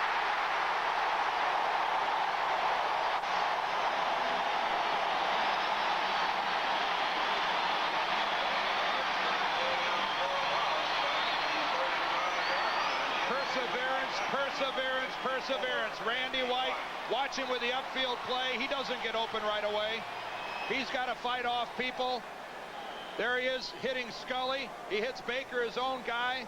Work back to the inside. Keep fighting your man, but always watching for Archer to come out of the pocket.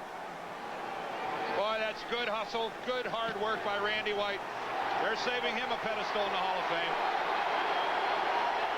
3rd and 16, back at the 35-yard line.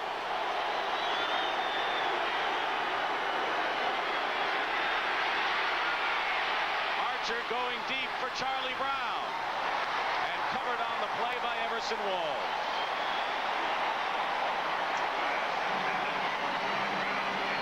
Charlie Brown causes David Archer some concern. We're seeing the end of the play here, but about 10 yards back upfield, Charlie had almost come to a stop.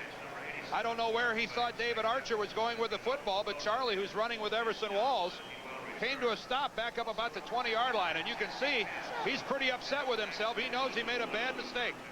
And Mick Luckhurst is going to try another field goal from beyond 50. He missed a 56-yarder, but not by much earlier. This will be a 52-yard attempt with Archer holding. It's blocked. Everson Walls still got it.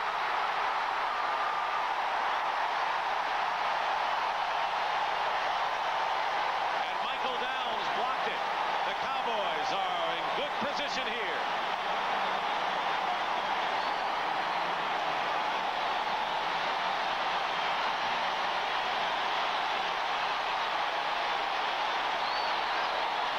Downs is going to come in from the outside. He's going to split the seam, and he's going to get the block. This isn't a question of kicking the ball too low. Look at Downs get through the crack. Right there.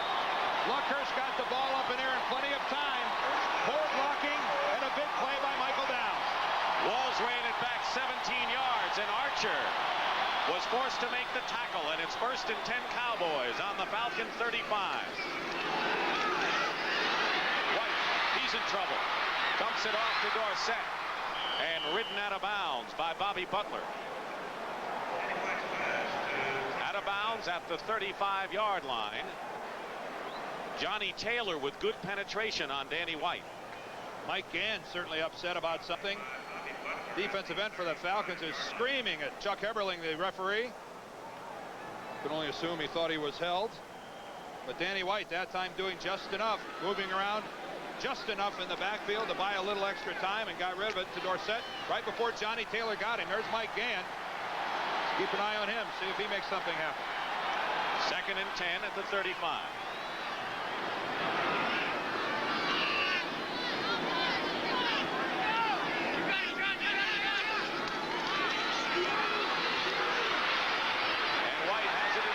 Tony Dorsett, and Dorsett is down at the 28-yard line by John Rady. It'll be 3rd down and about 3 now for the Cowboys with 4:35 remaining in the 3rd quarter. How many shifts of momentum has this game had? Countless, huh? The minute it looks like Atlanta's putting together a good drive, all of a sudden Archer gets sacked by Randy White, then problems. You know, that was the first time, by the way, that Atlanta did not score off of a turnover. And Luckhurst had the kick block, and now we're going to see if the Cowboys could take advantage of that break. 3rd and 2. They mark it at the 27. On the draw, Dorsett close to a 1st down at the 25. Reggie Wilkes makes the tackle, and it appears as if Dorsett has enough for a Dallas 1st down. Boy, sure looked like it to me. He got across the 25.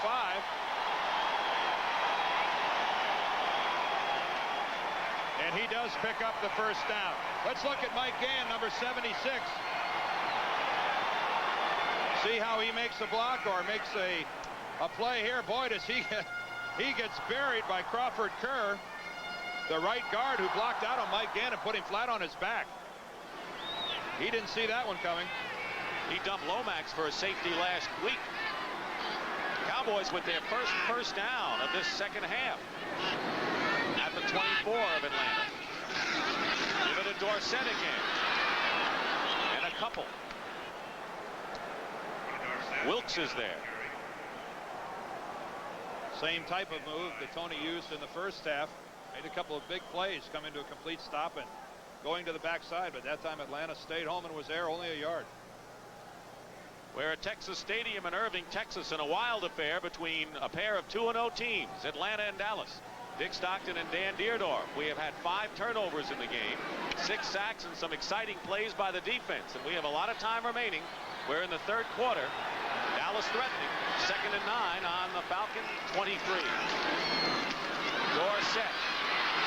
And another fine play by Reggie Wilkes. And what he has brought over from the Philadelphia Eagles and Marion Campbell's system, we can't overemphasize.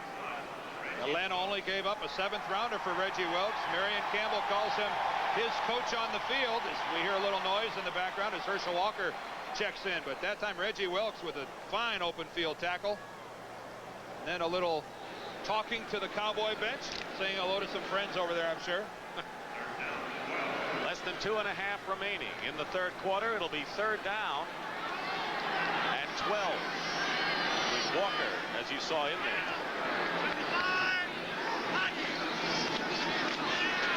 White's going for Tony Hill, and he's got him. 1st down at the 12. Bobby Butler covering. Not much he could do there. Bobby Butler looked like he bought a move to the inside. Let's look at it from the end zone. How about it? From behind Danny White. We'll see Tony Hill to the right of our screen after the throw. Did he get both feet in? Sure did. But it was awful close. First catch of the day for Tony Hill, Dan, and now he's caught a pass 62 consecutive games, a club record, and it's 1st and 10 at the 11. And that one was closer than I thought. Picked up 14 there. Dorsett fighting his way to the 7th. Wendell Kaysen on the tackle as Tom Landry talks things over with Paul Hackett upstairs. Under 2 minutes remaining in the 3rd quarter.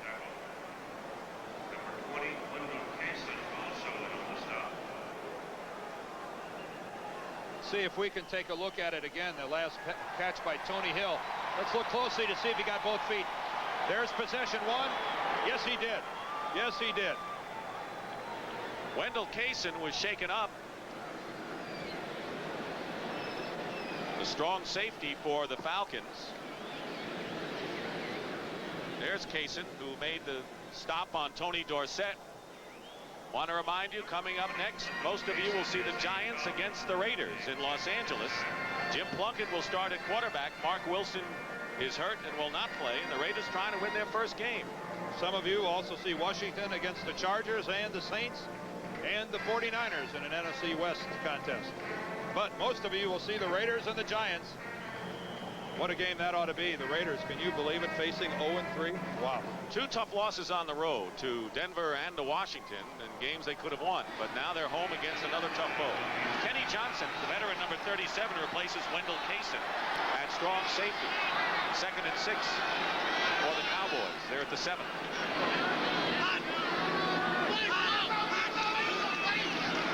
Danny White drills it. Tony Hill, touchdown.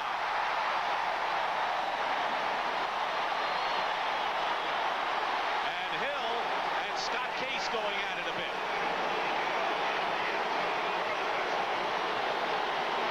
Give credit that time to both Danny White and Tony Hill. We talked before how well they know each other. Watch Tony break to the inside, and he catches this with his fingertips. Watch him stretch for the football. Oh, pretty, pretty. But now Case goes after it. Tony Hill, watch it. He's going to try to spike the ball. Case is going to grab it and say, no, you're not. That's a great way to start a fight. And we're tied at 27 on Tony Hill's first touchdown reception of the year. And Rafael Septien will try to give the Cowboys the lead again in this back-and-forth affair. He does, with 1:18 remaining in the 3rd quarter. Dallas leads again. Watch this. I talk, and my words appear on the screen. This is an experimental IBM computer system. It recognizes thousands of words, even words that sound the same. Please write to Mrs. Wright right now. Another innovation from IBM and the most advanced voice recognition system of its kind, period. The beauty of patience is its gentle persistence, but the power of patience is anything but passive. For proof, we introduced the new generation of Mitsubishi pickups. This new Mitsubishi is more than just a new truck. Patient crafting has combined a vigorous new shape with the available power of the largest inline 4-cylinder built, which proves that even patience likes to kick up a little dust. Mitsubishi.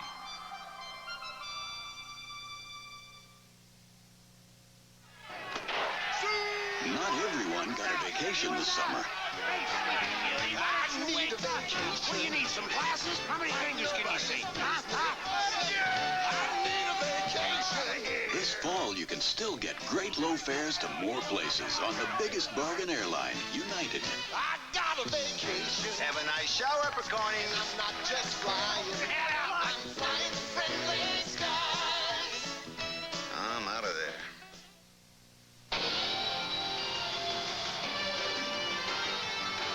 A Man Called Sweetness, next Sunday on CBS Sports. Bob Callahan, as a maintenance engineer, left our crew this morning to go home. He had a tragedy in the family, and all of us connected with the broadcast of this game express our sympathies to the family of Bob Callahan. Number 29, Sylvester Smith. Dallas leading Atlanta 28-27 with 1:18 remaining. We've had our 5th lead change today. And Rafael Septien getting set to kick off for the Cowboys. Sylvester Stamps in the end zone. Down and there for a touchback. Wacky game, Dan. Well, we said at the top of the telecast that these two teams don't like each other at all, and we're going to get a good example of that right here. After the catch, Scott Case goes right on top of Tony Hill. He didn't like Tony holding up the ball. Tony's going to say, here, Scott, this baby's for you. But who gets the last laugh? The guy that scored 6, that's who. Reggie Collier, Tony Hill. Can you believe that guy jumping me in the end zone like that? But look at the scoreboard. Falcons 1st and 10 on the 20-yard line. Archer, first down. Completes to Dixon and a first down out of bounds. At the 33-yard line, a gain of 15. Let's take a look at the scoring drive, and it all came about following the block of the 5th field goal by Michael Downs. Walls ran at 17 yards, and then the Cowboys went from there as Luckhurst tried a 52-yard field goal. Luckhurst has kicked field goals from 47 and 33 yards today, and he missed one from 57 yards as well. 1st and 10, 35 now.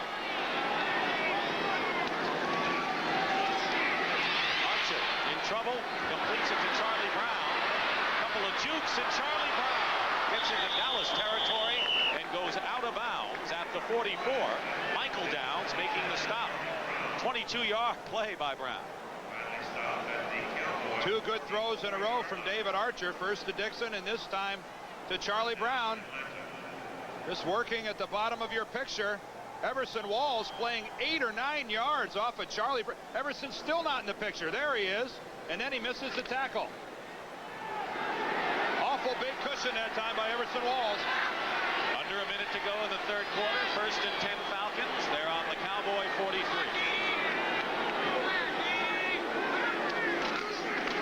Riggs with a hole. Pounds his way inside the 40. And the tackle, John Dutton with Michael Downs' help.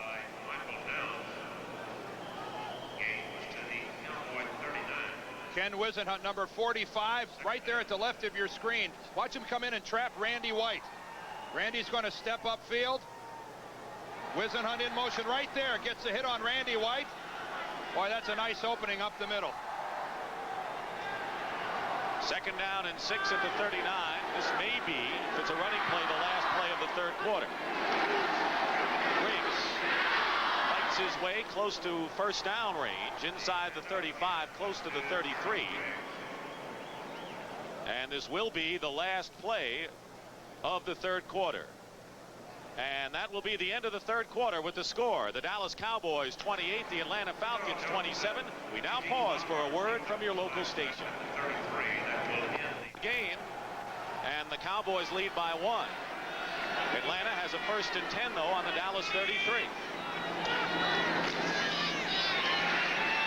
Archer, and he was going for Dixon, and he was covered by Ron Fellows. The ball was right there. Ron Fellows came up and made the hit on Dixon. Dixon turned around. He thought he was going to get the interference call. You make the decision on Ron Fellows, who has to do a 180 pirouette. Does he get there before the ball? Sure does. Ron Fellows looked like he could have been called easily for interference there. Looked like the left arm was wrapped around Floyd Dixon. Cowboys avoided that one. 2nd and 10 at the 33.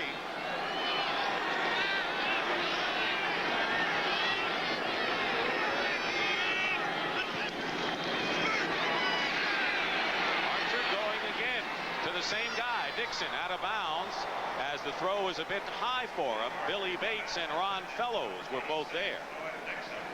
Very similar to the last play. That time, though, the ball just overthrown by Dave Archer. Dave let it go. He sees the open man. Yep, he senses as it's too far, and it's his fault. Lip readers of the world unite.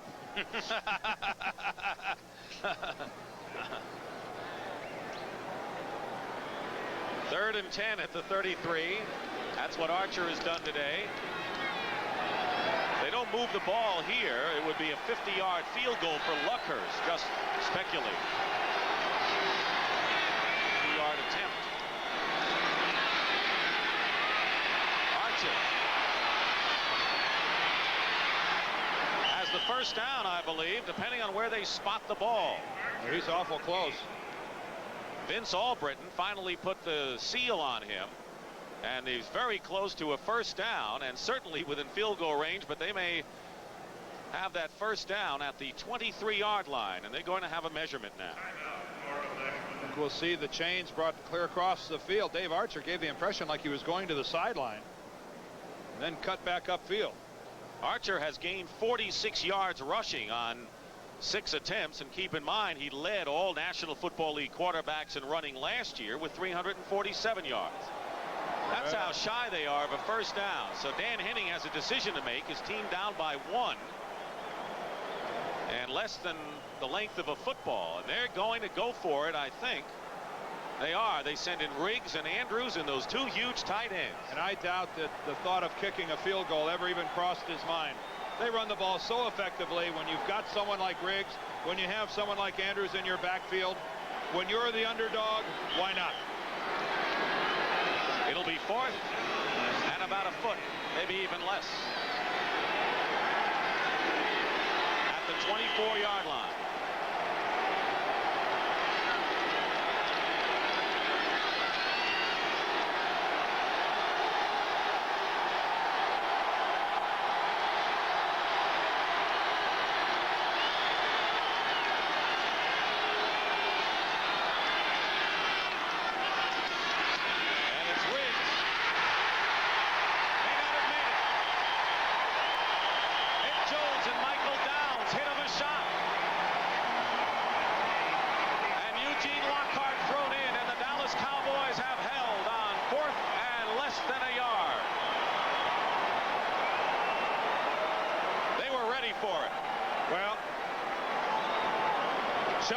Chuck Heberling has still not made a call.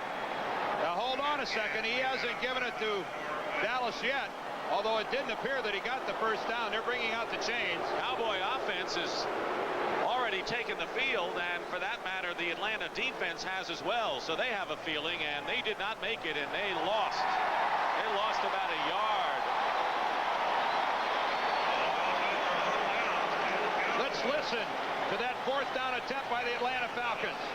This is short yardage.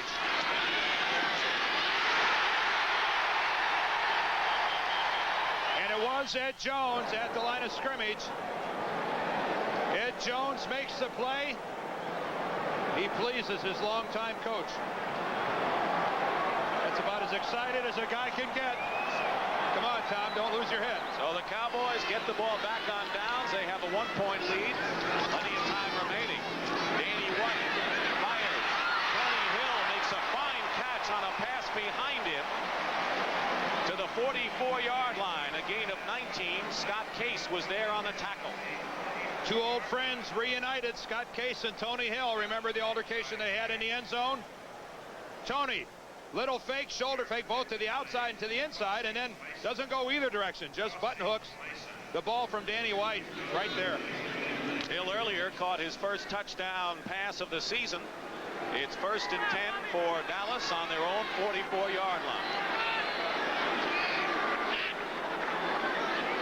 Herschel Walker is in, and he'll get the call here. And he picks up about 4. Walker went into the game averaging 7.2 yards a carry, highest in the NFL. Buddy Curry on that stop. Paul Hackett was telling us yesterday, Hackett, the passing game coordinator, how Tom Landry challenged the coaching staff. He said, get Herschel Walker into the ball game, but we don't want to do it at the expense of Tony Dorsett. Dorsett, still my #1 guy. And his #1 guy is the lone setback. On 2nd and 7 at the 47. Walker is a receiver on this play. Pass will go to Tony, and Dorsett gets away from Wendell Kaysen and gets a first down to the 44-yard line of Atlanta. Pretty good moves by Dorsett there, and a gain of 9. But Yet Wendell Kaysen was in the proper position to make the play. And Kaysen has missed 3 or 4 open field tackles today that have resulted in some Dallas Cowboy runners picking up some first downs. Wendell not having a big day. But that guy is. Wendell Kaysen. I'm sorry, Dick. Wendell Kaysen right there. Missing a lot of tackles. 1st and 10 at the 44.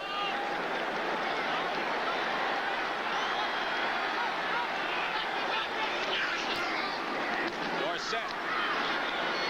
And thrown back by John Rady, who gained 20 pounds to help his move from the outside to the inside at linebacker this year.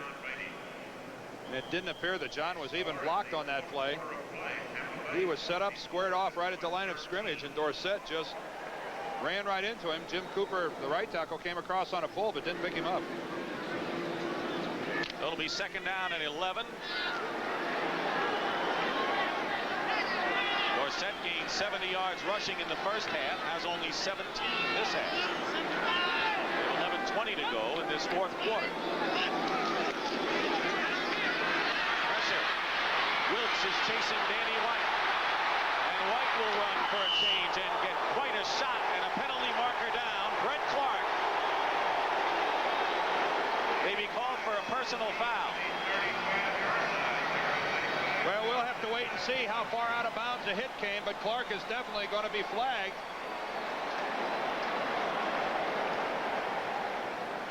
But he gave an interference call against Atlanta.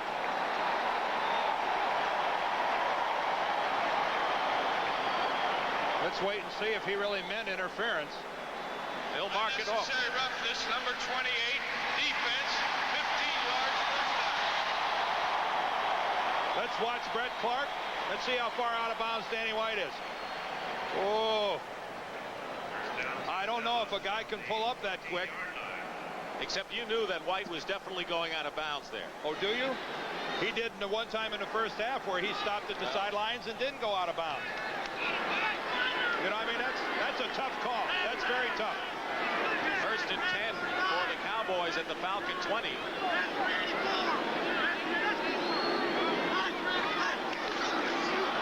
Penalty marker down. The pass is caught by Sherrard, who gets inside the 10, but Timmy Newsom might have moved in the backfield before the snap.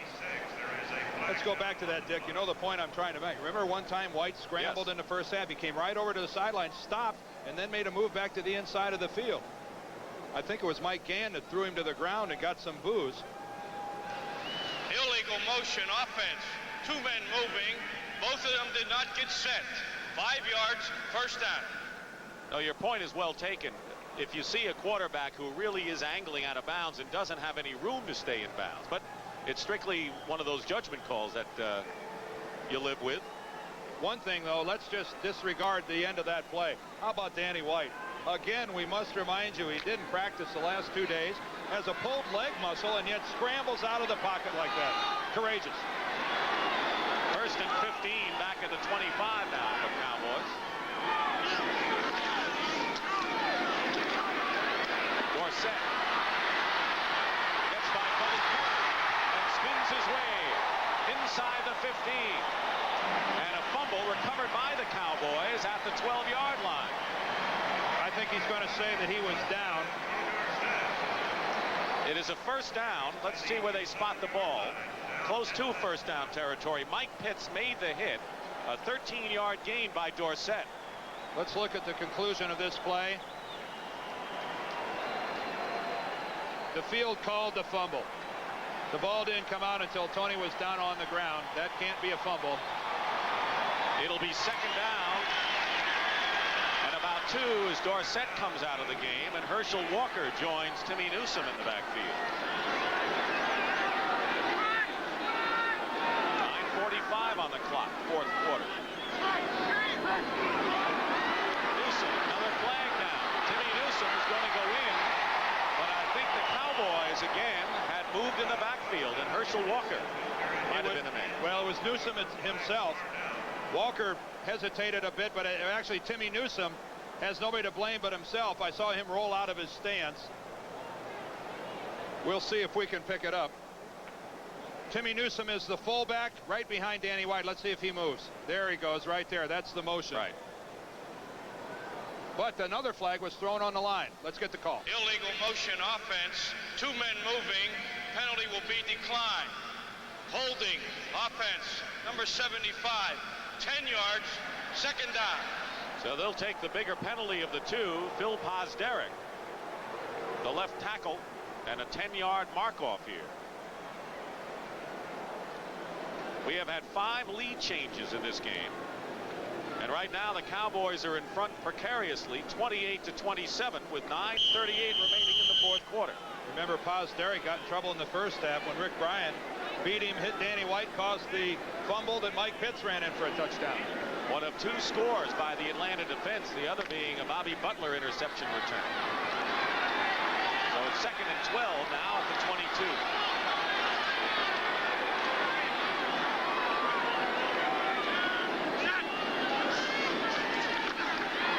White with time. And throws it to Mike Sherrod, who goes in for the score.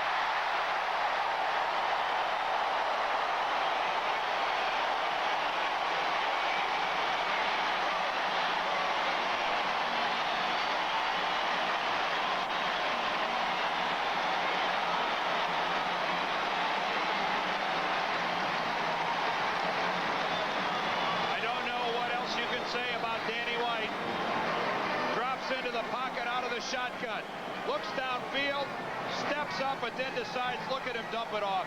That's so pretty to see a veteran quarterback perform like that. Sherrod, he can find the end zone. First NFL touchdown by Mike Sherrod, and Rafael Septien will try to add the 35th point. He does, and it's now 35-27. Danny White with 4 touchdown passes today. Here they lie, the family sedans of the past. Archer. Sack John Dutton, and that'll be his 3rd sack of the afternoon. As you mentioned, Dan, from a guy who normally is not in the forefront of pass rushing. John Dutton has taken a lot of criticism. John Dutton working over Bill Fralick, works behind Too Tall Jones. That's a designated play. He loops to the outside and comes around untouched. And you're right, Dutton for years been criticized here in Dallas because he didn't have a pass rush. Atlanta had been sacked only 3 times coming into this game. Dallas has gotten Archer on 5 occasions.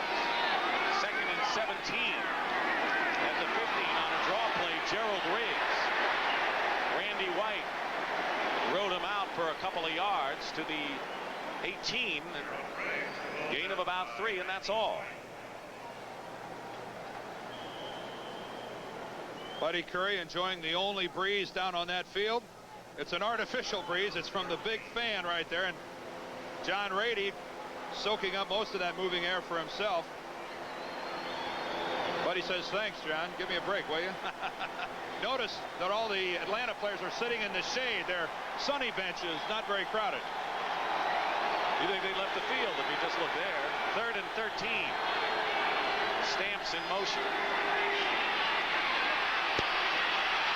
Archer has his man Charlie Brown, and Brown close to the first down. Had to do some fancy footwork, and he does have it at the 32-yard line. A gain of 13 and a big play on 3rd and long. Oh, just a fine call by the Falcons with the rollout to Archer. He's had trouble. His pass protection has broken down a couple times. Here's the rollout all the way. Wayne Radloff, his center, comes all the way out and picks off Victor Scott. And Dave, just a fine throw. I think we're seeing the maturing of a quarterback here today in David Archer. And a big test playing on the road here in Dallas. They've been trailing most of the day, but now they're down by 8 points in the fourth quarter. 1st and 10 at the 32. Riggs spun away from Lockhart and is down finally at the 38-yard line by Bill Bates. The score of this ball game, 35-27. What that tells you is the Falcons need 2 scores to take the lead. So that has to come into their consideration. A 6-minute drive here really doesn't help them. They've got to get a touchdown and a field goal to take the lead. Gerald Rakes has gained 100 yards, Dan. 16th time in his career. Winding down to 7 minutes remaining. 2nd and 4 at the 38. And Rakes, with some fine running, has another first down for the Falcons out to the 45, where Jeff Rohrer is there to make the stop. It's kind of good news and bad news. I know, having been on this field, you like to get a good drive going offensively, but you're always a little sad when you move from the shade out into the sun. I don't think Henning's going to worry about that. Oh, of course not. He's standing on the sideline. Well, the Falcons have been real successful when Gerald Rakes has gone over 100 yards. 5 of their last 6. Let's see if form holds true. Play action. And Archer almost picked off, knocked away by Fellows, intended for Charlie Brown, and a good play by Ron Fellows. Ron Fellows and Everson Walls get out of position more than any 2 cornerbacks I've ever seen and can come up and make the play. Fellows was 4 yards behind Charlie Brown and yet is an athlete enough to react, get back in front and get a hand on the football. Boy, they live dangerous. Coming back from off-season knee surgery, Fellows had an interception in the opening game against the Giants. 2nd and 10 for Archer and the Falcons on their own 45. 6:18 to go in the 4th. Archer going up on top, and we'll have a flag. They were going for Charlie Brown, and Everson Walls is complaining with the official, but there was no question that Brown was tripped. Everson Walls is asking for a little incidental contact, and in comes Chuck Eberling. They're going to talk this over. Pass interference, defense, number 23, first down. Well, after looking at the replay, he calls number 23, but I think he means number 24 is. I don't think Johnny Holloway was the intended callee, shall we say. It was clearly Everson Walls made contact well before the ball was there. It was a 27-yard penalty. There's Holloway, rookie from Kansas. So it's 1st and 10 now at the 28 at Dallas. Falcons just won't go away as far as the Cowboys are concerned. Flag is down. Archer to the 25-yard line, and let's see what the flag was all about. Well, Ken Wisenhunt, the tight end, dropped out of his stance. We'll have motion against Atlanta. Final score, Tampa Bay, after losing the first 2, beats Detroit 24-20 today.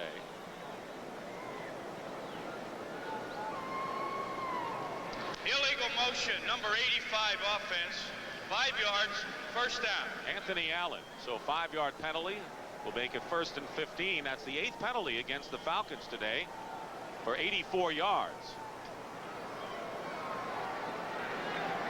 6:05 remaining in the 4th quarter. Right now, the Falcons, who Dan mentioned, need 2 scores, are right now close to being out of field goal range. Kurt Kluger is in for Jim Jeffcoat at right defensive end. And that's Cliff Austin. Fights his way to the 26-yard line. Under 6 minutes remaining. Eugene Lockhart, the middle linebacker, on the tackle.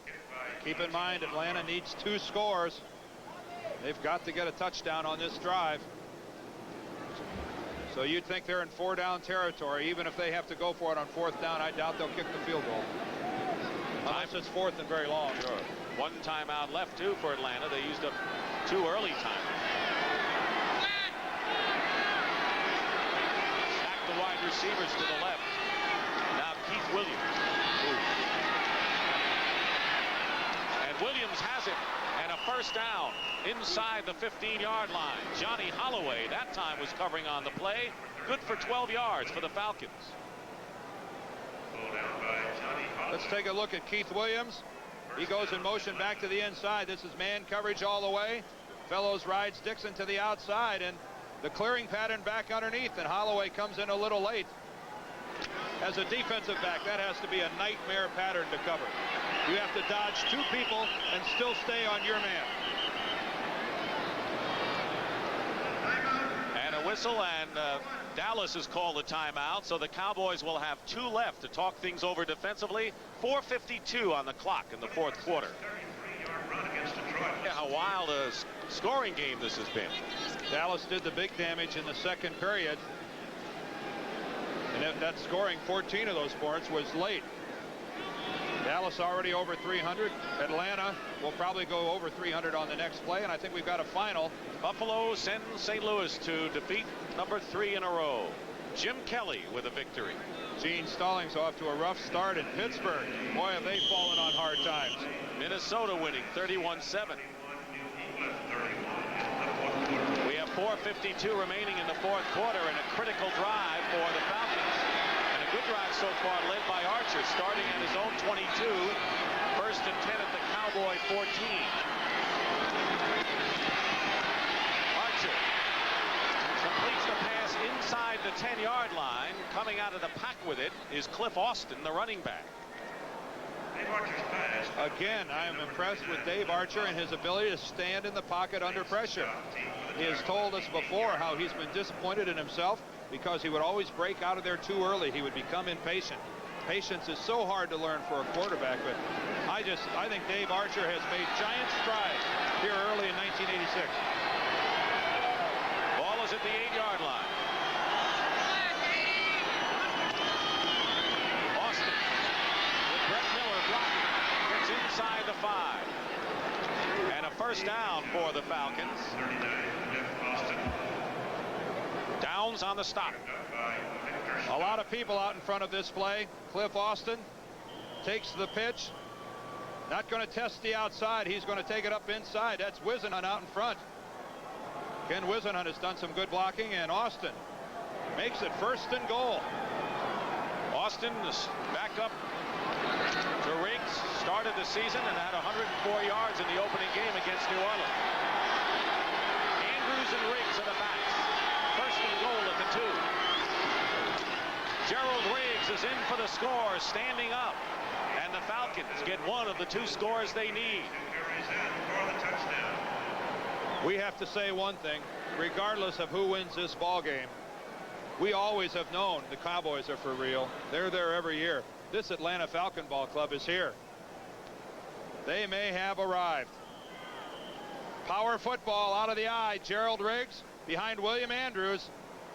This used to be Andrews with the ball. They've changed roles, and now Gerald Riggs just walks in. Mick Luckhurst will try to bring the Falcons to within 1 point of the Cowboys with 3:28 on the clock. And he does. It's 35-34 in favor of the Dallas Cowboys, who will be receiving the kickoff when we come back. Giants and the Raiders in L.A. and Jim Plunkett, the old aging veteran, in there again. And the Raiders are a nasty enough club as it is. Can you imagine him being 0-3? Tom Flores, the coach of the Raiders, and he will not have Mark Wilson. He will have Marcus Allen today, the NFL's leading rusher last year. And for Bill Parcells, things definitely looking up. Phil Simms, he seems to have found the touch. The Giants 1-1. So coming up at the conclusion of this ball game, it's the Giants and the Raiders. And this has been a tremendous battle here between a pair of 2-0 teams coming in.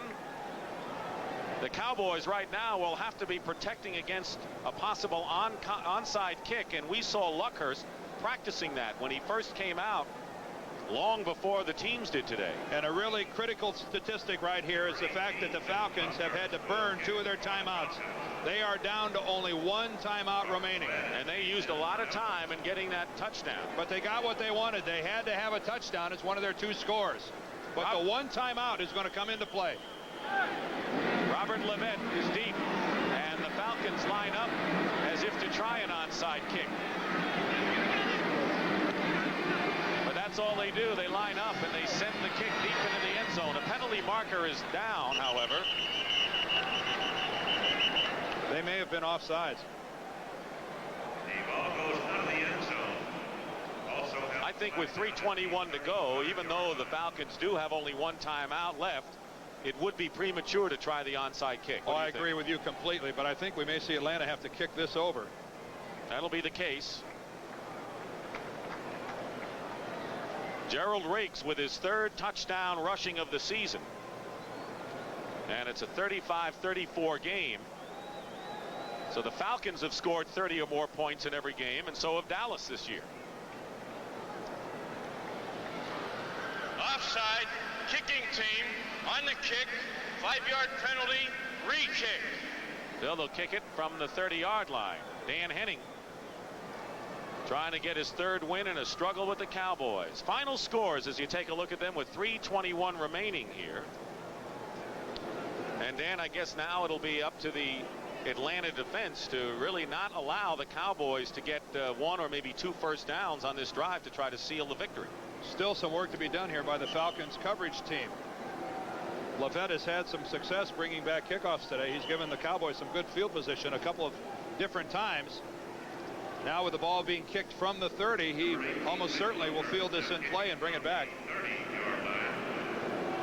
We have had great defensive plays resulting in scores, 5 lead changes.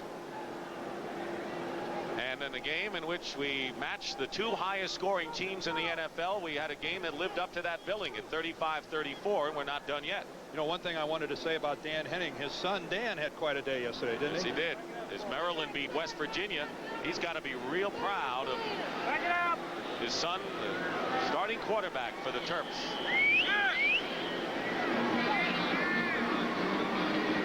They overload the right side again. This will be a short kick. Levette at the 11. Slight bobble.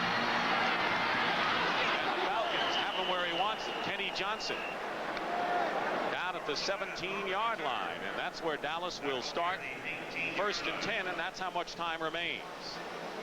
Timeout story, as Dan has mentioned. 1 for Atlanta. Dallas has 2. Well, yesterday, Dan Henning, you talked about him, was 14 of 27 for 175 yards, and he threw 2 touchdowns as Maryland beat West Virginia 24-3, and his father is proud to see him come into his own after 3 years on the bench. He's worked hard for 3 years behind those guys. They've recognized his ability, and he's playing, and we're tickled to death that he's getting that opportunity, and he's tickled to death to have it. And the Cowboys tickled to death to have the ball 1st and 10 on the 18. A deflection. Pass was intended for Timmy Newsome, and Rick Bryan got a hand on it. Now the worth of Dallas now, and this is the Paul Hackett influence of the offense throwing here. Well, I think this would be the opportunity. That's what we were going to see there, a short possession type pass to only a 3-yarder. Hope that it breaks, maybe becomes a 7 or a 10-yarder.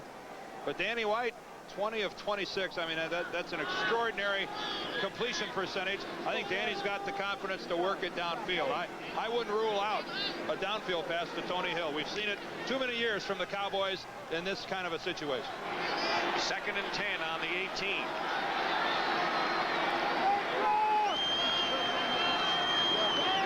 White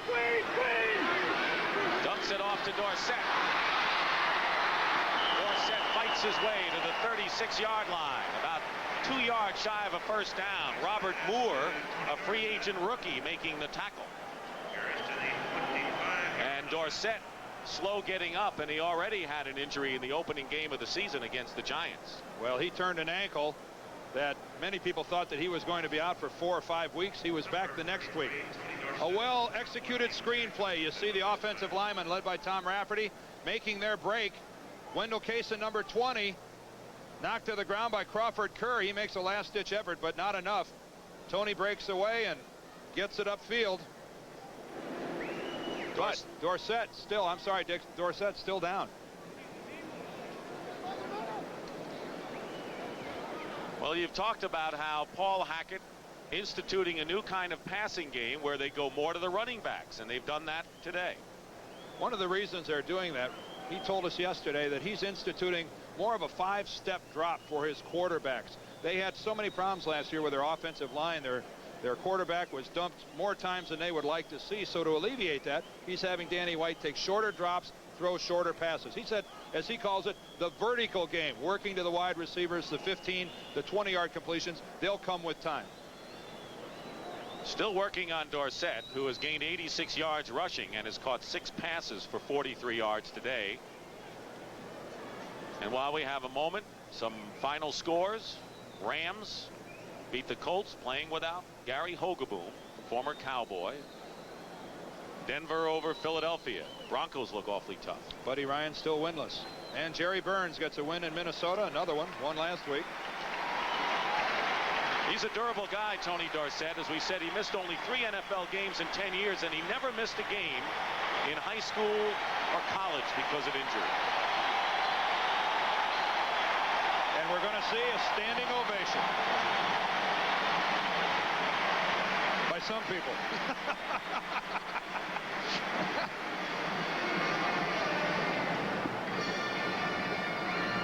Well, Danny White had a lot of time to talk things over with Tom Landry, and Landry with Hackett upstairs. Herschel Walker has gone in for Dorsett. It'll be 3rd down and 2 at the 26. Clock now running with 2 minutes and 40 seconds to go in the 4th quarter. Walker.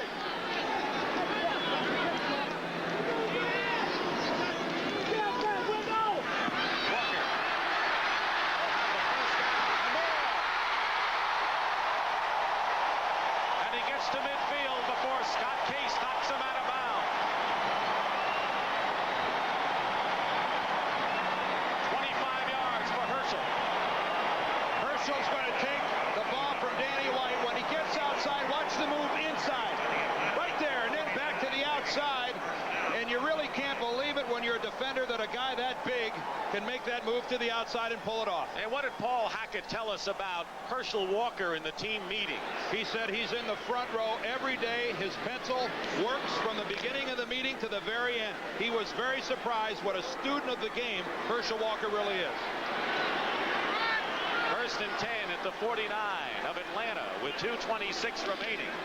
Jimmy Newsome gets a chance, and a good block by Herschel Walker, and another Dallas first down to the 33, and a flag has been thrown. And it'll be against the Cowboys. 2 big openings to the left side of the Cowboy offensive line. This one, though, comes back, and Tom Landry not pleased about this at all. Walker with a good block on that run. He's a complete football player. Holding. Offense, number 75.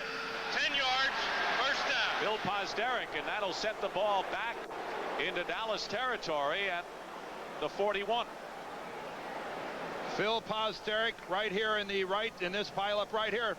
Let's see if we can pick up the hold. Oh, he comes in and actually tackles Rick Bryan. Bryan, number 77. And Pozderac has come out of the game. He's been replaced. That would have been a 17-yard gain. It's 1st and 20 back on the Cowboy 41.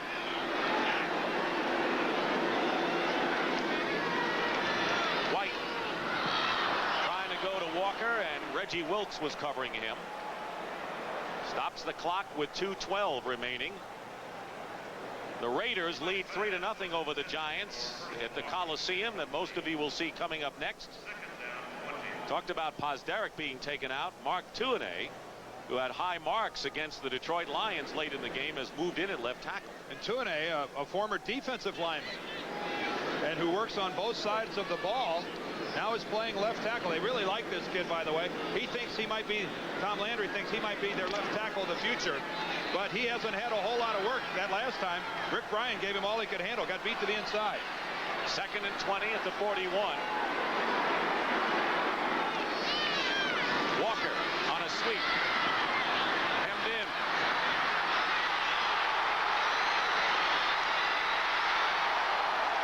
Puts on a show. Didn't get many yards. Actually, he got about 5. Wendell Kaysen and Brett Clark make the tackle, but we have enough time chewed up so that we have our 2-minute warning in effect here at Texas Stadium.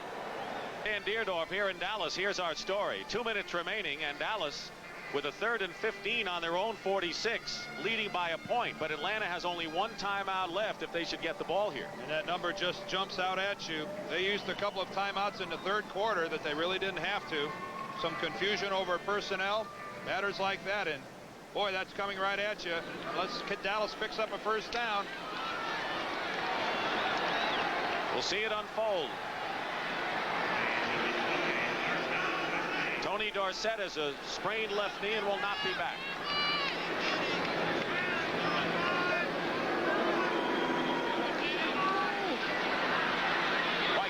Wide open is Newsom, and he's tackled at the 49, and immediately the Falcons will use up their last timeout. So the Falcons don't want more time to be ticked off before Dallas kicks it away, and that may be a smart decision by Dan Henning. Oh, I would agree with it. I'd have taken the timeout there as well. Well, tonight on CBS, you'll see 60 Minutes. Mel DeMarcos featured. We'll tell her about Swiss bank accounts, plus George Washington II, The Forging of a Nation, starring Barry Bostwick and Patty Duke, followed by CBS News special Walter Cronkite at Large. That's all coming up tonight on CBS. Well, now it's Dallas. They'll punt the football, and David Archer and Dan Henning have to come up with some sort of a strategy. Chances are they may get the ball inside their own 20.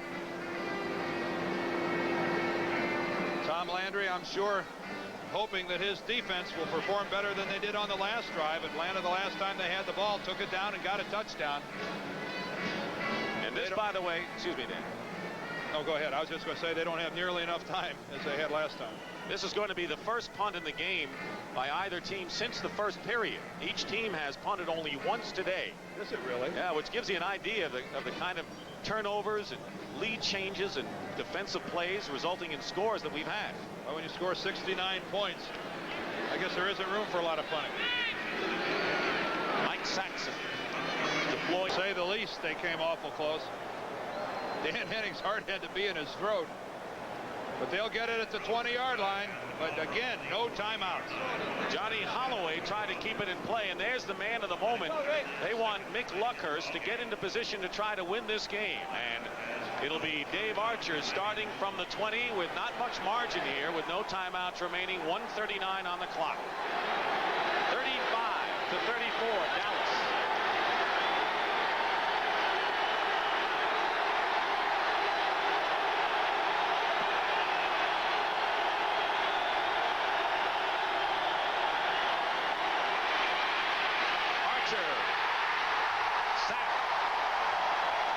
Sixth time today.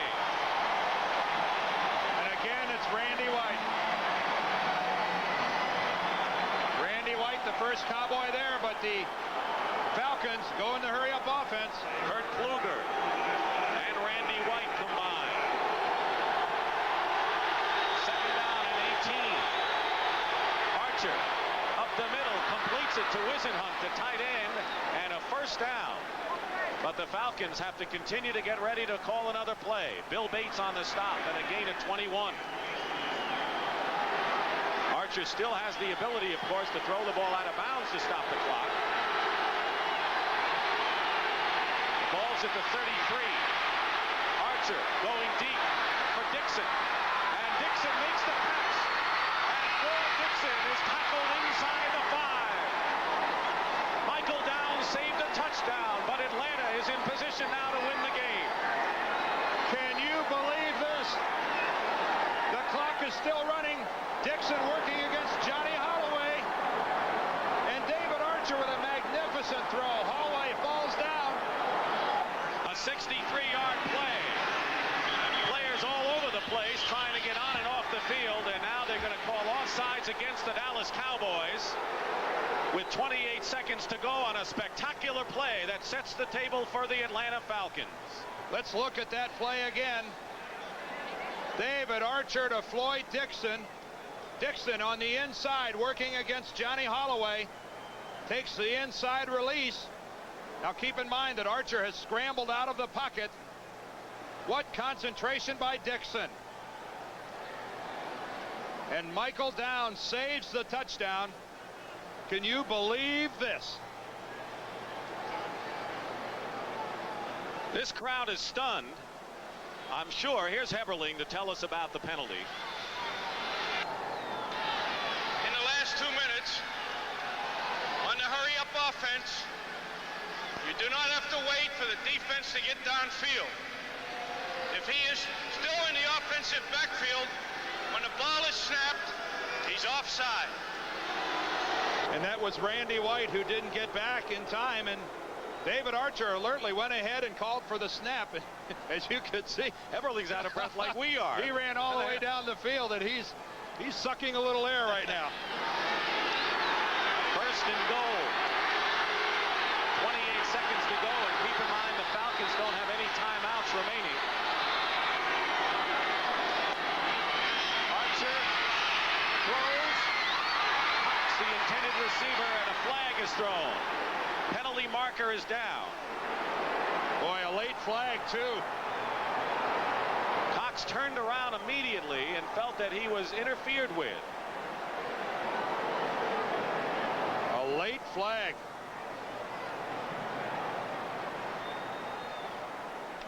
Holding. Defense. Number 58. Half the distance. First down. Mike Hegman. They're going to spot it at the 1-yard line. Now it's decision time. Do you run the football? Do you try to get it in from the 1? Can you unscramble in time? In a game a couple of weeks ago, the Cardinals tried it with 18 seconds left against the Rams and didn't get another playoff. 23 seconds to go, and now they're not going to take any chances. Luckhurst will try a field goal. Archer holding, an 18-yard attempt. And the kick is good. 20 seconds remain, and Nick Luckhurst, who had a 52-yarder block, missed a 57, along with good kicks from 47 and 30. Over. We have 20 seconds remaining. Dixon, Allen, and Brown all have had fine afternoons as receivers for the Falcons today, but as we said, it's not over. Robert Levette and Darryl Clack are back. 2 clutch drives on the last 2 possessions have given the Falcons the lead, 37-35. Luckhurst kick deep into the end zone. Be down there. And they've worked on situations like this. Danny White with 4 touchdowns and 1 interception. That resulted in an Atlanta touchdown. Ball's at the 20, and they overload the left side with 3 wide receivers. Reggie Collier is one of them. The converted quarterback. Inside handoff to Herschel Walker, who brings it out to the 29-yard line, and the Cowboys call a timeout with 15 seconds to go. Rick Bryan on the stop. Tell me about that play, Mr. Deardorff. I think we may have a few raised eyebrows. I don't know. With 20 seconds remaining, you're going to have to hope that Walker could go at least 20 yards on that type of a play to make it beneficial at all.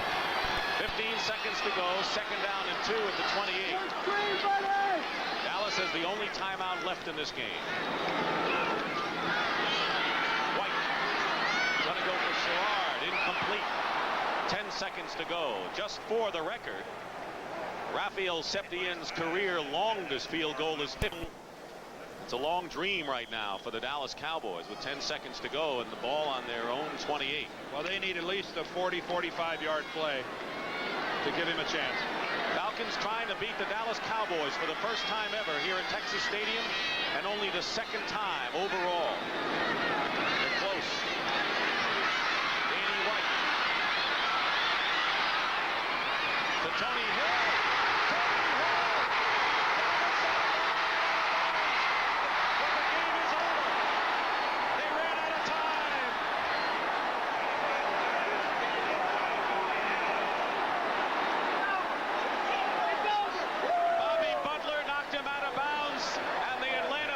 Is celebrating as if they've just made the playoffs, and this game carries a tremendous significance toward that. And this is one of the greatest football games I have ever seen.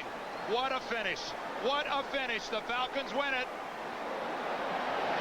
And Dan Henning, I think his team now believes. And Tom Landry, watch his reaction.